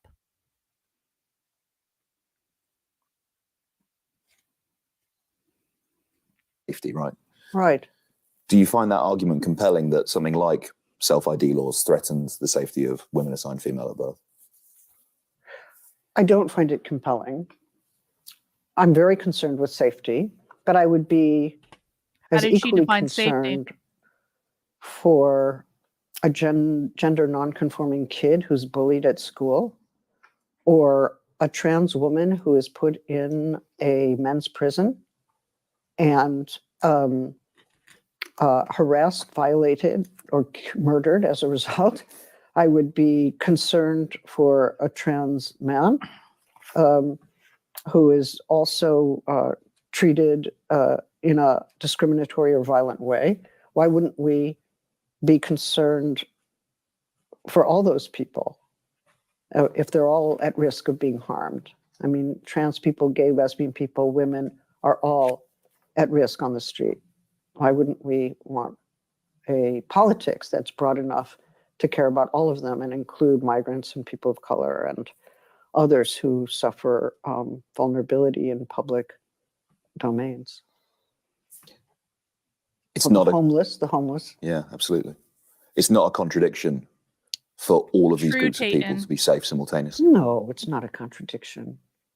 And I think setting it up as a contradiction just means that the framework isn't broad enough. Go back to the drawing board. So I mean, it would be ridiculous to say, oh, I'm against discrimination and violence against this group, but this group, it's okay. Like I don't mind so much. It's like, no, you want to universalize your claim. Mhm. Absolutely. I do. I do as well. Are those people on the other side of the argument wrong to point out that there have been instances in which trans women have committed acts of violence against women? Is it Good question.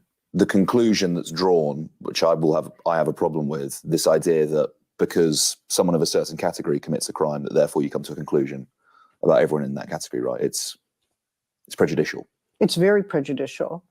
We wouldn't accept it if a person of North African descent commits a crime in London and then a bunch of politicians decide we need to contain or expel or disenfranchise people of North African descent. We would say that's racist and discriminatory. Or if a Jewish person charges you too much, and then we decide, oh, all Jews charge too much, or they're usurers or financiers of a certain kind, we would say that's anti-Semitic and it's really not acceptable. Or one Arab person commits a violent act, that doesn't mean that all Arab people are violent. And we're seeing that now, of course, in Palestine, where the generalization is extended to every person in the population when it clearly ought not to be. So we need to combat that kind of discriminatory generalization. I guess I would just add to that we do acknowledge that there are instances where trans women in prison did attack other women, and that's wrong. But if we ask ourselves, who's committing violence in prisons, I think, and who's committing it against women of any kind, I think we would find guards to be the most violent of them. So there's a category we haven't even mentioned. She's shifted the fucking question.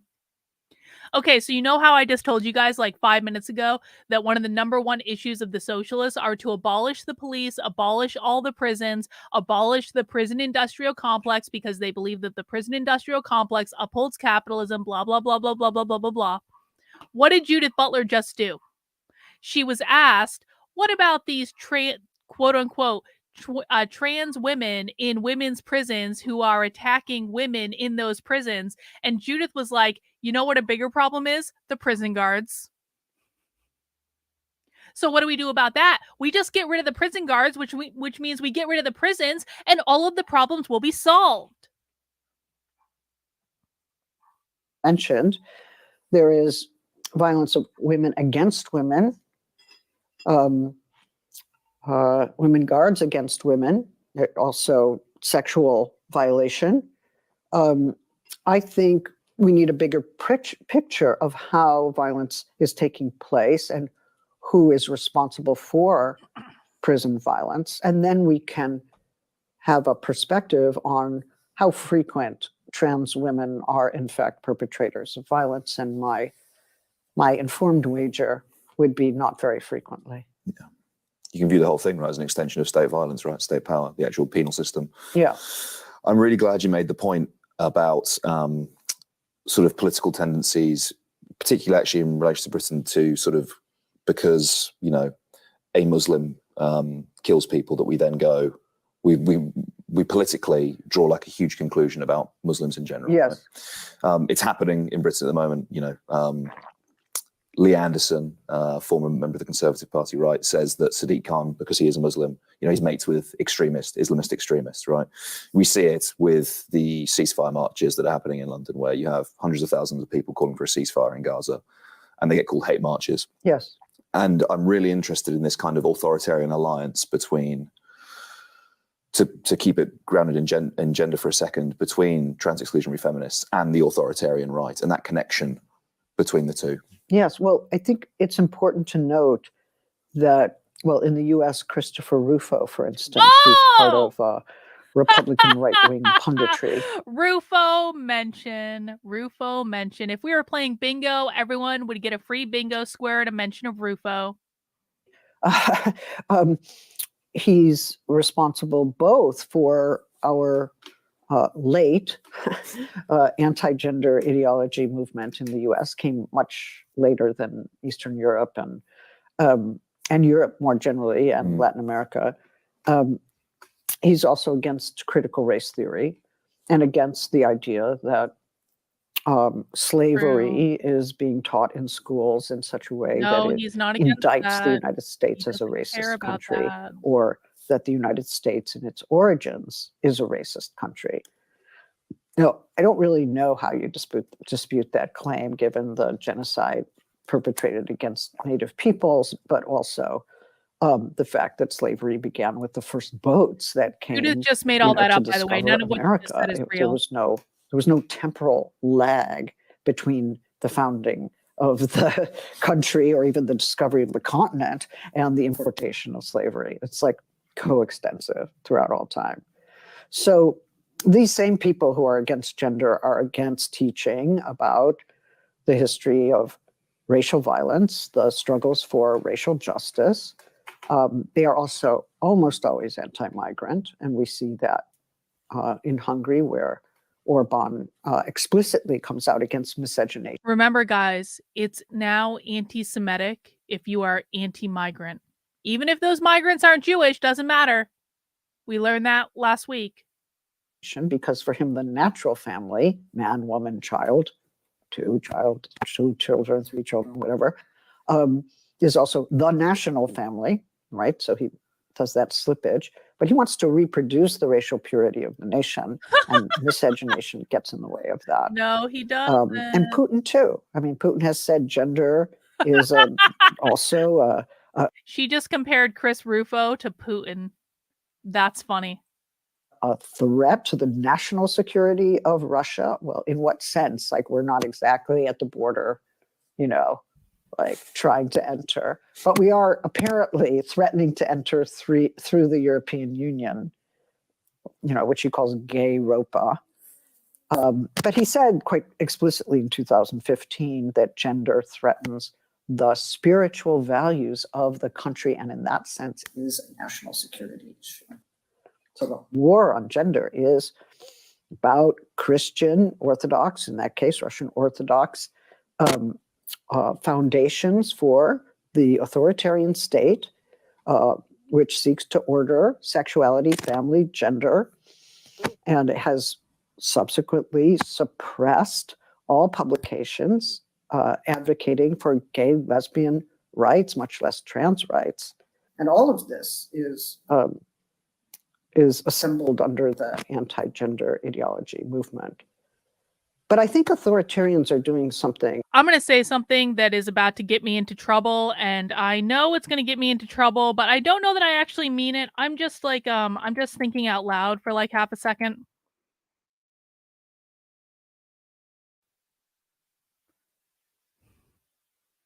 Would it really be so bad if the United States obfuscated the First Amendment to put a blanket ban on publishing all books related to gender ideology? Would that be so bad?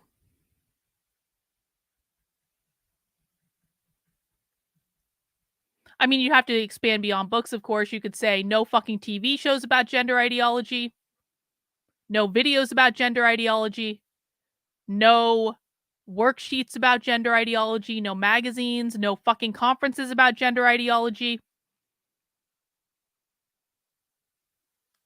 And maybe you even do it as like a temporary measure where it's like, all right, things have gotten out of hand.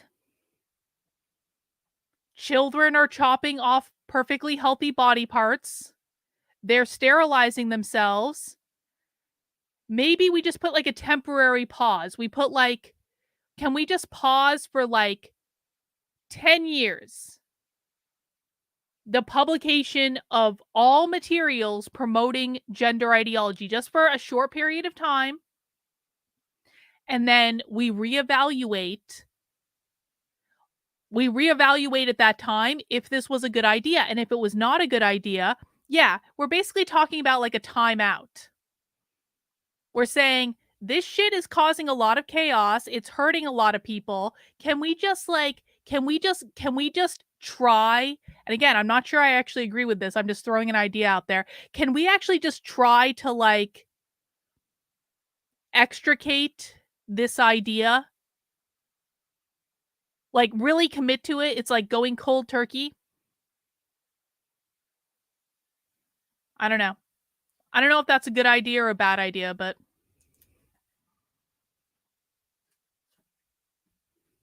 I don't know. Else, they're promising to restore an order that has been lost. Mm. So it's not just a backlash, in my view. It's a restoration project. So Maloney, it's like, I'm Italian, I'm traditional. Which she never was. I mean, you know, she was living with this guy outside of marriage, has this kid outside of wedlock, then leaves him. And now she's a single mother, relying on friends and cousins for childcare, like everybody who's in blended or complex kinship arrangements. But she can speak as if that complexity doesn't exist, which is all apparently the Italian conservatives care about. Mm. I did issue an invitation in the Italian press to her. She could join the queer community now that she's a single mom, looking for kinship in other places besides the nuclear family, which she's always done. Oh. Anyway, sorry. Do you think she'll be accepting you? Oh, wow. Judith Butler, another reference to abolishing the nuclear family and joining the queer community, because the goal of queer theory is ultimately to abolish the gender binary, which means to abolish the nuclear family. Conservatives care about.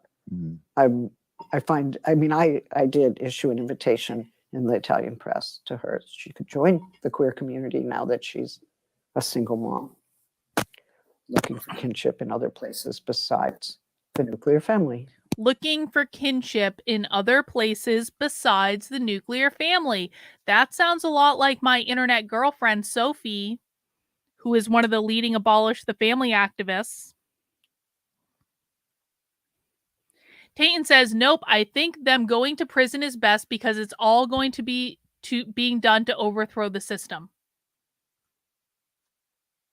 Wait, do you mean gender ideologists should go to prison? Like, if you publish or promote gender ideology, we're going to put you in jail sort of thing? Is that what you're saying, Tayton?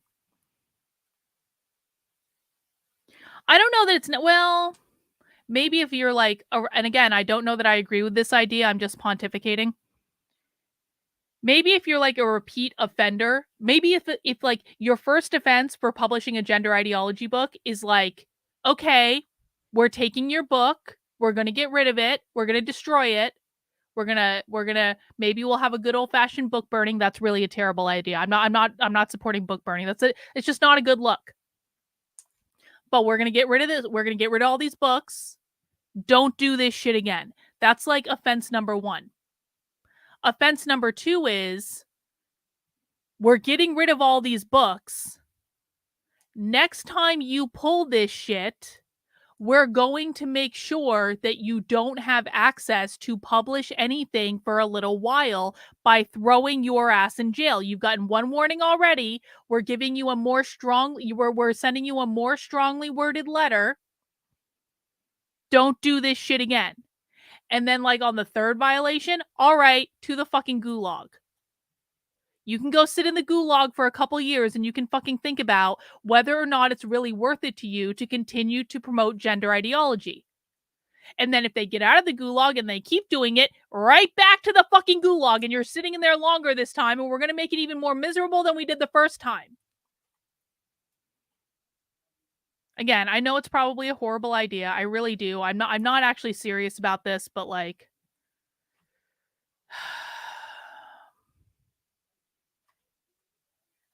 it might actually solve a lot of problems, though, is the thing. It really might like extradite the solution to the problem.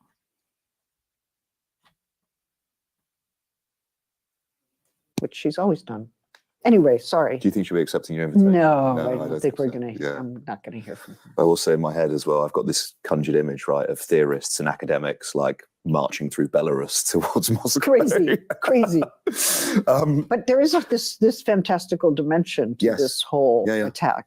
I really like fantasy is a great word for it, because actually, in particular what you're talking about with authoritarianism, I can speak certainly in Britain that this idea of the kind of the mystified past, that actually very often the idea of Britain, or actually sometimes the idea of England quite specifically. Yeah, exactly. It's a mythical one. It's one that never existed. The idea that, you know, land of milk and honey, or, you know, with milkmaids riding bicycles through foggy lanes. This idea of a Britain that they try to conjure, I don't actually think is one that ever exists. It's so central to, particularly in British politics, we love to talk about, in relation to the Second World War, for example, you know, our darkest hour when we stood alone. Yes. Simple fact, you know, at least more than a third of the pilots that fought in the Battle of Britain are Polish, right? You know, it's this idea that it's just the Englishman stood. No, I understand. It's a myth. But it's part of the Brexit poll. Yeah, so I'd invite you to sort of engage with that sort of the power of myth, right? And particularly for the authoritarian right. Well, I do think that we have to acknowledge that a lot of people are living with a fear of destruction right now. They do feel that their livelihoods are undermined. We have accelerating neoliberal economic regimes. We have the devastation of social services. Nobody I know in the UK feels quite secure about getting a medical appointment with the NHS. Yeah. Some people, you know, flying to Munich to get basic procedures done. Really, I mean, I'm kind of shocked. But I do think people feel and are right to feel that their way of life is threatened. Will they have job security? You know, jobs are increasingly precarious. They worked in manufacturing, what's left of the manufacturing base. If they worked in social services and those are cut back, what's left of their job? What's happening to their pension? How's that getting readjusted? I think there's a lot of economic anxiety. There's anxiety about the earth, climate change. People experience it in a daily way and they don't know what to make of it. Fossil fuels are kind of an abstraction. They understand there have to be limitations, but do they really want to give up everything that they rely on in life?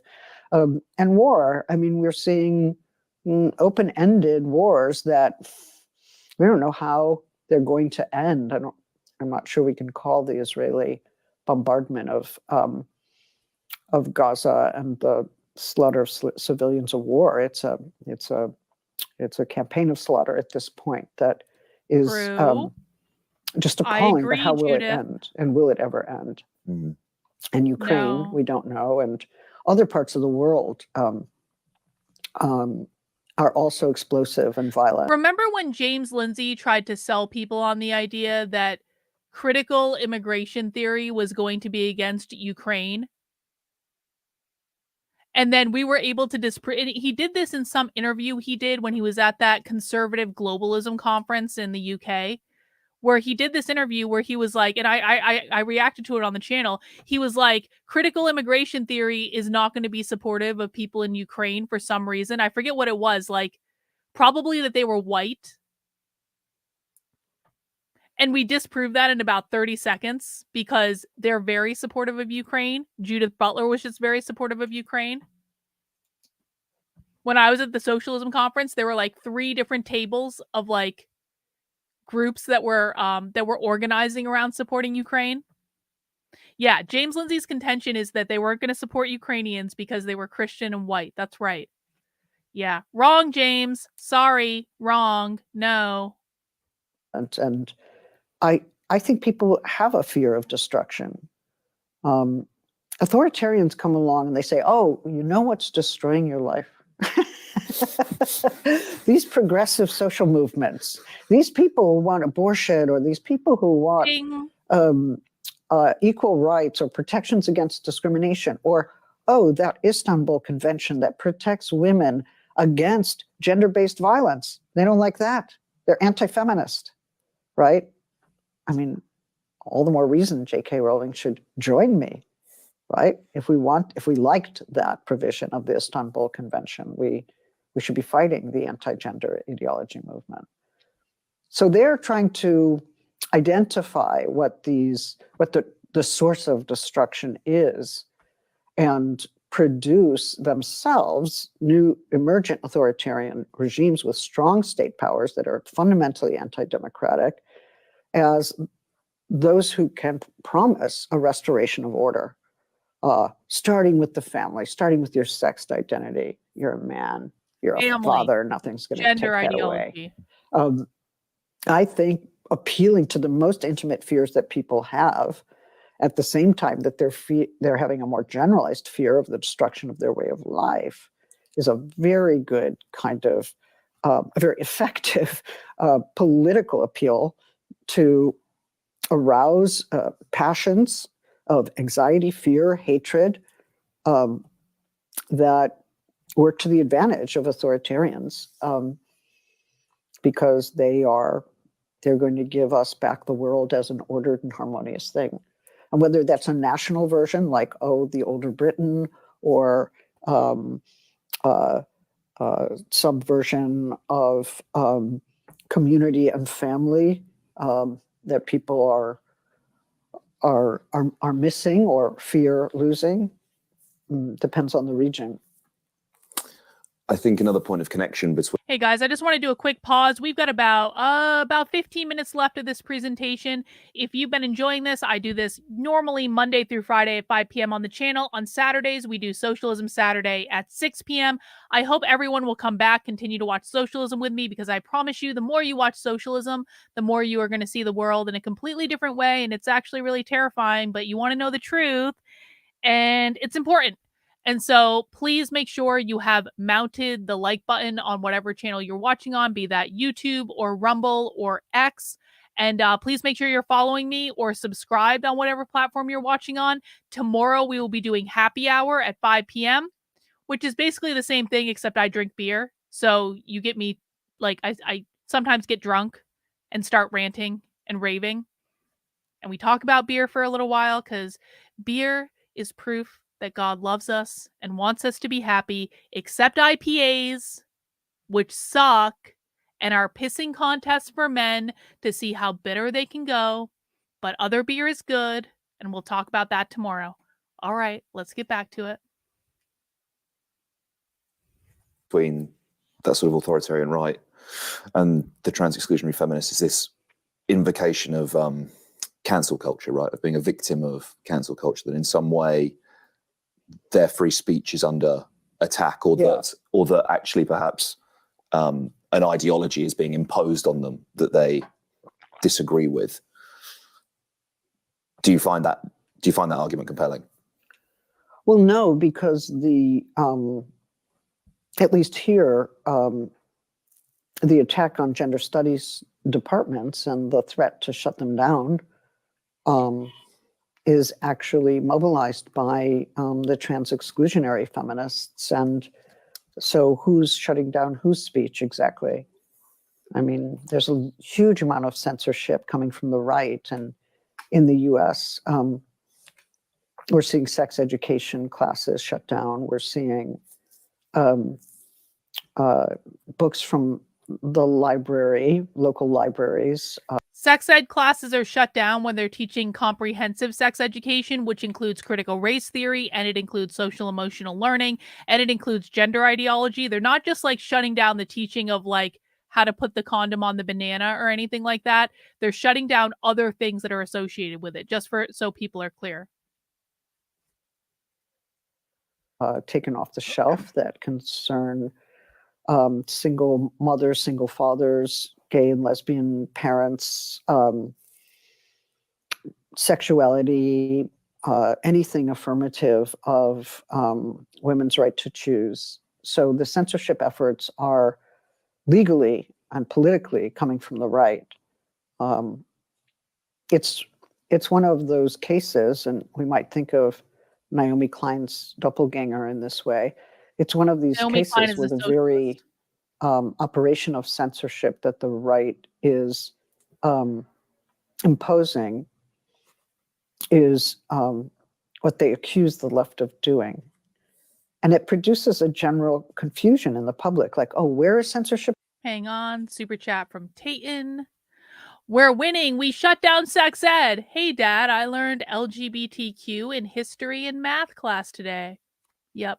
Or LGBTQ history in math class. Yeah, that happens too.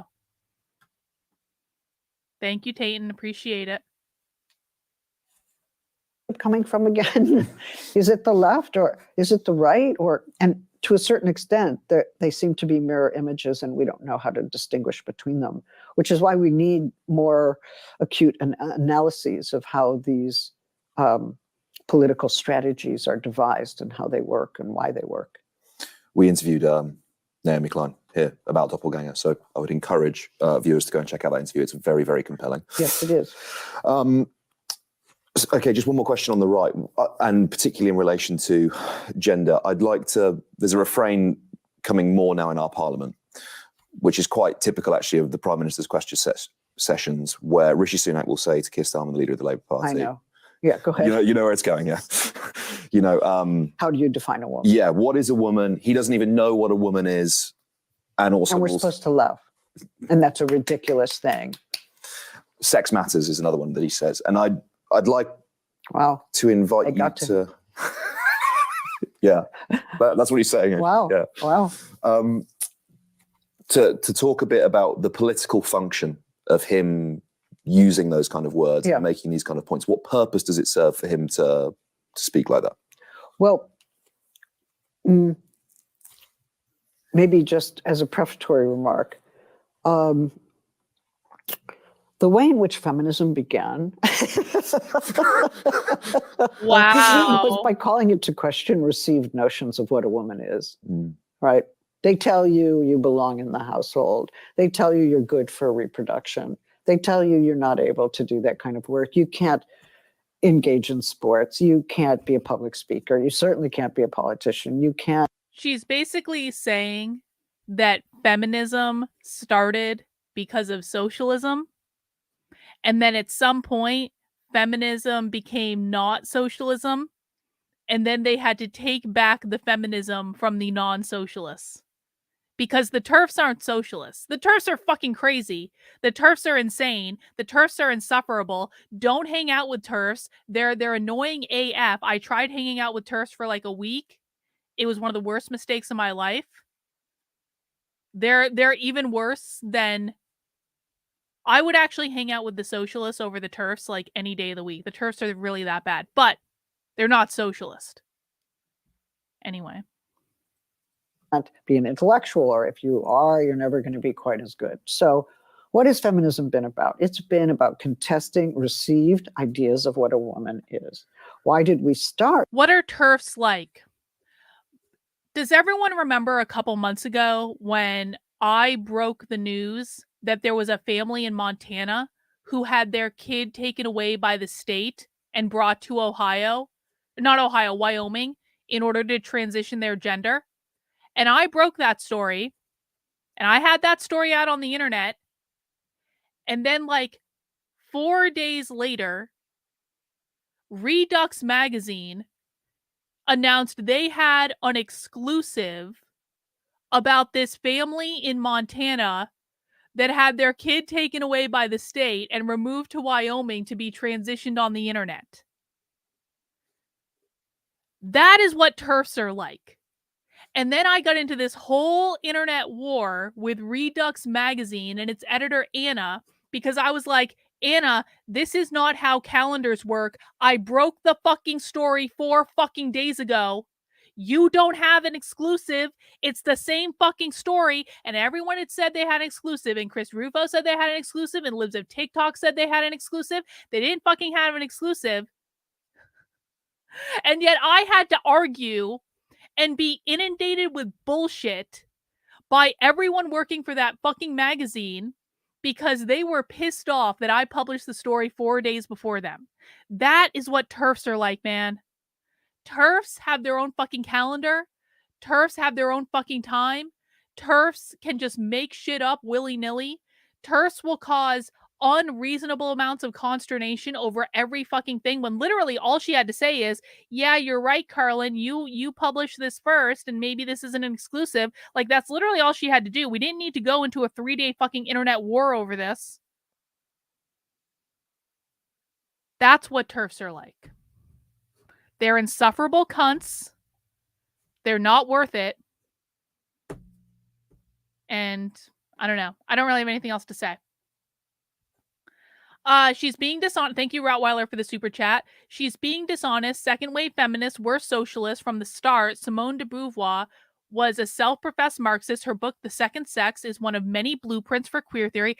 I have that book somewhere in my basement.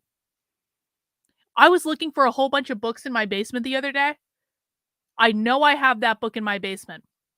I also have a copy of Mein Kampf in my basement, which I can't fucking find, and I'm really annoyed by that because apparently you can't buy it anywhere now. And I'm not saying I'm just saying that, like, as a historical document, I kind of want to go back and just read it. But like, I read it a long time ago. I bought it a long time ago, and I read it, but it's been a while. And it's probably in the same box in my basement that the fucking Second Sex is in, because I read The Second Sex in college when I was taking U.S. history. Anyway. If anyone wants to come and clean my basement, that'd be pretty great. Help me find my book stash. Women's studies, feminist studies, gender studies. Well, we did because we wanted to call into question these presuppositions that had been taken for granted for too long. So we asked the question, what is it to be a woman? Or what does it mean to be a woman? Simone de Beauvoir, one is not born, but rather becomes a woman. Really? It's not the biological function that makes you a woman? No, it's not the biological function. It's actually nothing specific about the biology that alone defines you as a woman. It's part of the picture. But how you live that, what you do with that, is a question of history. It's a question of freedom. It's how you negotiate your situation, which is an historically complicated one, where there are established norms and roles. So feminism has always kept the question open, what is a woman? And refused to answer it. Refused to answer it on principle, because we don't know all the things women can be and do, and we're not about to say in advance, this is who you are. Stay within your limits. Stay within this category. We've decided this is what a woman is, and you have to live there. It's like, no, we don't do that. We're a freedom struggle, right? We're an emancipatory struggle. We are in the process. Also, we're transnational and we're multilingual. So what a woman is in various parts of the world differs radically, which is why we have anthropology and history and political science that is cross-regional and global in all kinds of dimensions, because we don't want to be parochial and say, oh, what some London feminist thinks a woman is the extent of what a woman is all through the world. No, that's cultural arrogance. We don't do that. There's a quote in The Second Sex that's like, woman ? Very simple for those who like simple answers. And I think it sums it up so neatly. And I don't understand why people don't respond to that question like, he can't say what a woman is. It's like, yeah, because there's like thousands and thousands of pages of literature contesting the very question. Like, well, a whole lot of women would rise up against him if he did. Quite frankly, we don't want some man telling us who we are. No, that's just not going to happen. Before we finish up, yeah, so I'll stop talking there, Judith. One reason we don't define women and tell everybody this is what a woman is, and we now, all of our studies and all of our politics follow from this common definition, is because we actually believe in self-definition, which we give to ourselves. And why don't we give it to trans people? I'm not sure. Point very well made. Before we finish up, we've spoken a couple of times in reference to what's happening in Gaza right now. Yes. And I saw a previous interview you did. I think it was with a French publication, where you were talking about the nature of October 7th and sort of the inclination to call it a terrorist attack and the kind of to denude it of the context of Israeli occupation. And I'd like to start by asking you to talk about that a little bit, because I don't really want to sort of like question the things you said there without hearing you say them now, if that makes sense. Yes, well, I think there were some clips of that discussion that circulated by Ben Shapiro and his friends on the right. And Rufo as well, yeah. Yeah, and Rufo. Nice to know he's part of it. But look, I have always and by the way, I know exactly what they're talking about, and I was circulating clips of the same thing before they were, motherfuckers. I'm just saying, if you want news like weeks ahead of time of when Ben Shapiro and Chris Rufo and all the rest are going to get around to it, because I'm ahead of all of them, always and perpetually ahead of all of them. Consistently opposed the atrocities committed by Hamas on October 7th, and that Reagan that confirms part of my me position has never changed. I do think that within Palestine there are those who are in favor of armed struggle and others who are trying to seek diplomatic means to achieve greater self-determination or even liberation for Palestine. So I think it's worthwhile understanding why people do sometimes go for armed struggle. I think war brings with it sexual violence, and we've seen it on both sides, and it's deplorable. One reason I am against war and why I am actually a proponent of nonviolence and have been for many, many years, as far back as I remember, is that I long for and call for a mode of cohabitation in Palestine, in Israel-Palestine, that would actually give radical equality, freedom, and self-determination to the Palestinian people, as well as all the other inhabitants of the land. I've thought a lot about the one-state solution. I've done a lot of work recently thinking about binationalism. What would a federated authority look like? What's the history of calling for a federated binational vision? I've been reading material from the 30s and 40s when people were hoping that whatever state emerged in 1948 would be binational and would guarantee equality for all people. I want a political solution. I actually want a constitutional solution.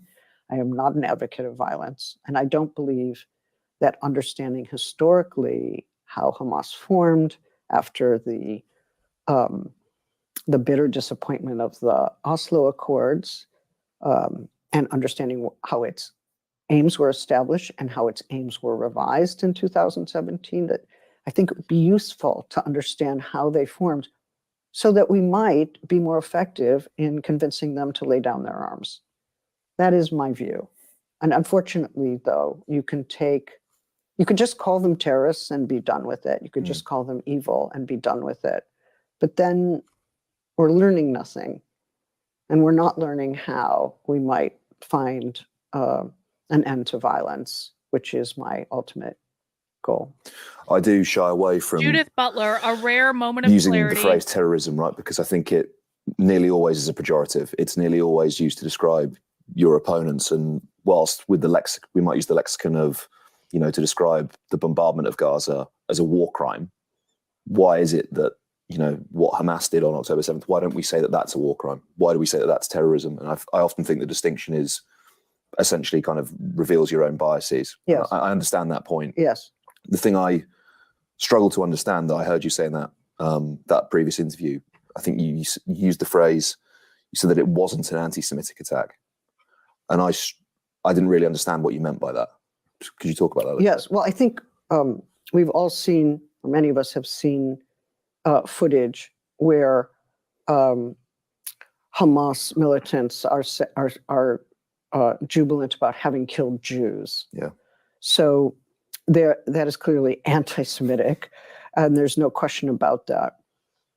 Do we think that Hamas is committing violence against Israeli citizens because primarily they are anti-Semitic, or do we think that these violent acts are part of a larger struggle to emerge from colonial domination? That means I capitalism. think we have to open that question. I'm not saying that anti-Semitism isn't part of it. For many Palestinians, the only Jews they've ever met have been soldiers. I remember going to Ramallah and meeting people who said, "Oh, the only Jew I've ever met is a soldier. You're the first one." And I was like, wow, really? What does that do to your idea of what a Jew is? So, but I think if we say it's only or exclusively anti-Semitic, that they just hate the Jews, we're not understanding that they also hate living under colonial subjugation. Gaza has been under siege for decades. When it wasn't literally occupied as it is now, it was still under siege, and it did not have autonomy as a state or No as one is surprised that Judith Butler is political Jewish. entity. Doesn't have That the godmother rights of queer of theory movement, is Jewish. doesn't have control No over one is its own surprised. electricity and water, or even the amount of food or building materials that can come in through the border. It is surrounded by soldiers and has been.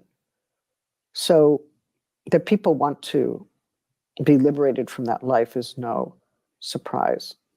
And I think if we say, oh, they just hate the Jews, we imagine that they would be happier being colonized by another group of people. So how do we think about the anti-colonial struggle and the way it is intermixed with anti-Semitism in this instance? I think it's complex, it's sensitive, but it certainly deserves some careful thinking. Judith Butler, it's been revelatory having you here. So grateful for you making the time. Thank you. Thank you. The book's called Who's Afraid of Gender? Indeed. All right, guys, we made it through our day of Judith Butler. I hope you guys, well, I mean, it wasn't like the most eventful thing we've ever heard, but she definitely confirmed a lot of stuff about the gender binary. Would you guys like it? Would you guys like it if I did a stream later to talk about this Lauren Chen video? Because here's the thing. So it's Thursday, which means in an hour and a half, I have a class with Joshua to learn how to be the best psychic and manifester that I can be. And so I want to take my class. I want to take a break. I want to get some dinner because all I've had to eat today is a bagel, which even though Jewish, it's still really good. Anyway, I want to get some food and I'm going to take my class. And then maybe later tonight, I come back and I watch this Lauren Chen video to see what she had to say. Is that cool? All right. Let's maybe plan on doing that. I'm not going to guarantee it. I'm not going to say like 100%, but let's say like 75% sure. Because I do want to watch this video. So let's plan for that. So make sure if you want to join me for that, make sure you are subscribed to the channel, whether that be YouTube, Rumble, or X, and turn on notifications and do all the things you need to do. And I will be back a little bit later, probably. But thank you guys for hanging out. I appreciate it. If you don't join me later tonight, I will be back tomorrow at 5 p.m. for happy hour, where we will watch more socialism. All right, guys, that's it. Take care. We'll see you soon.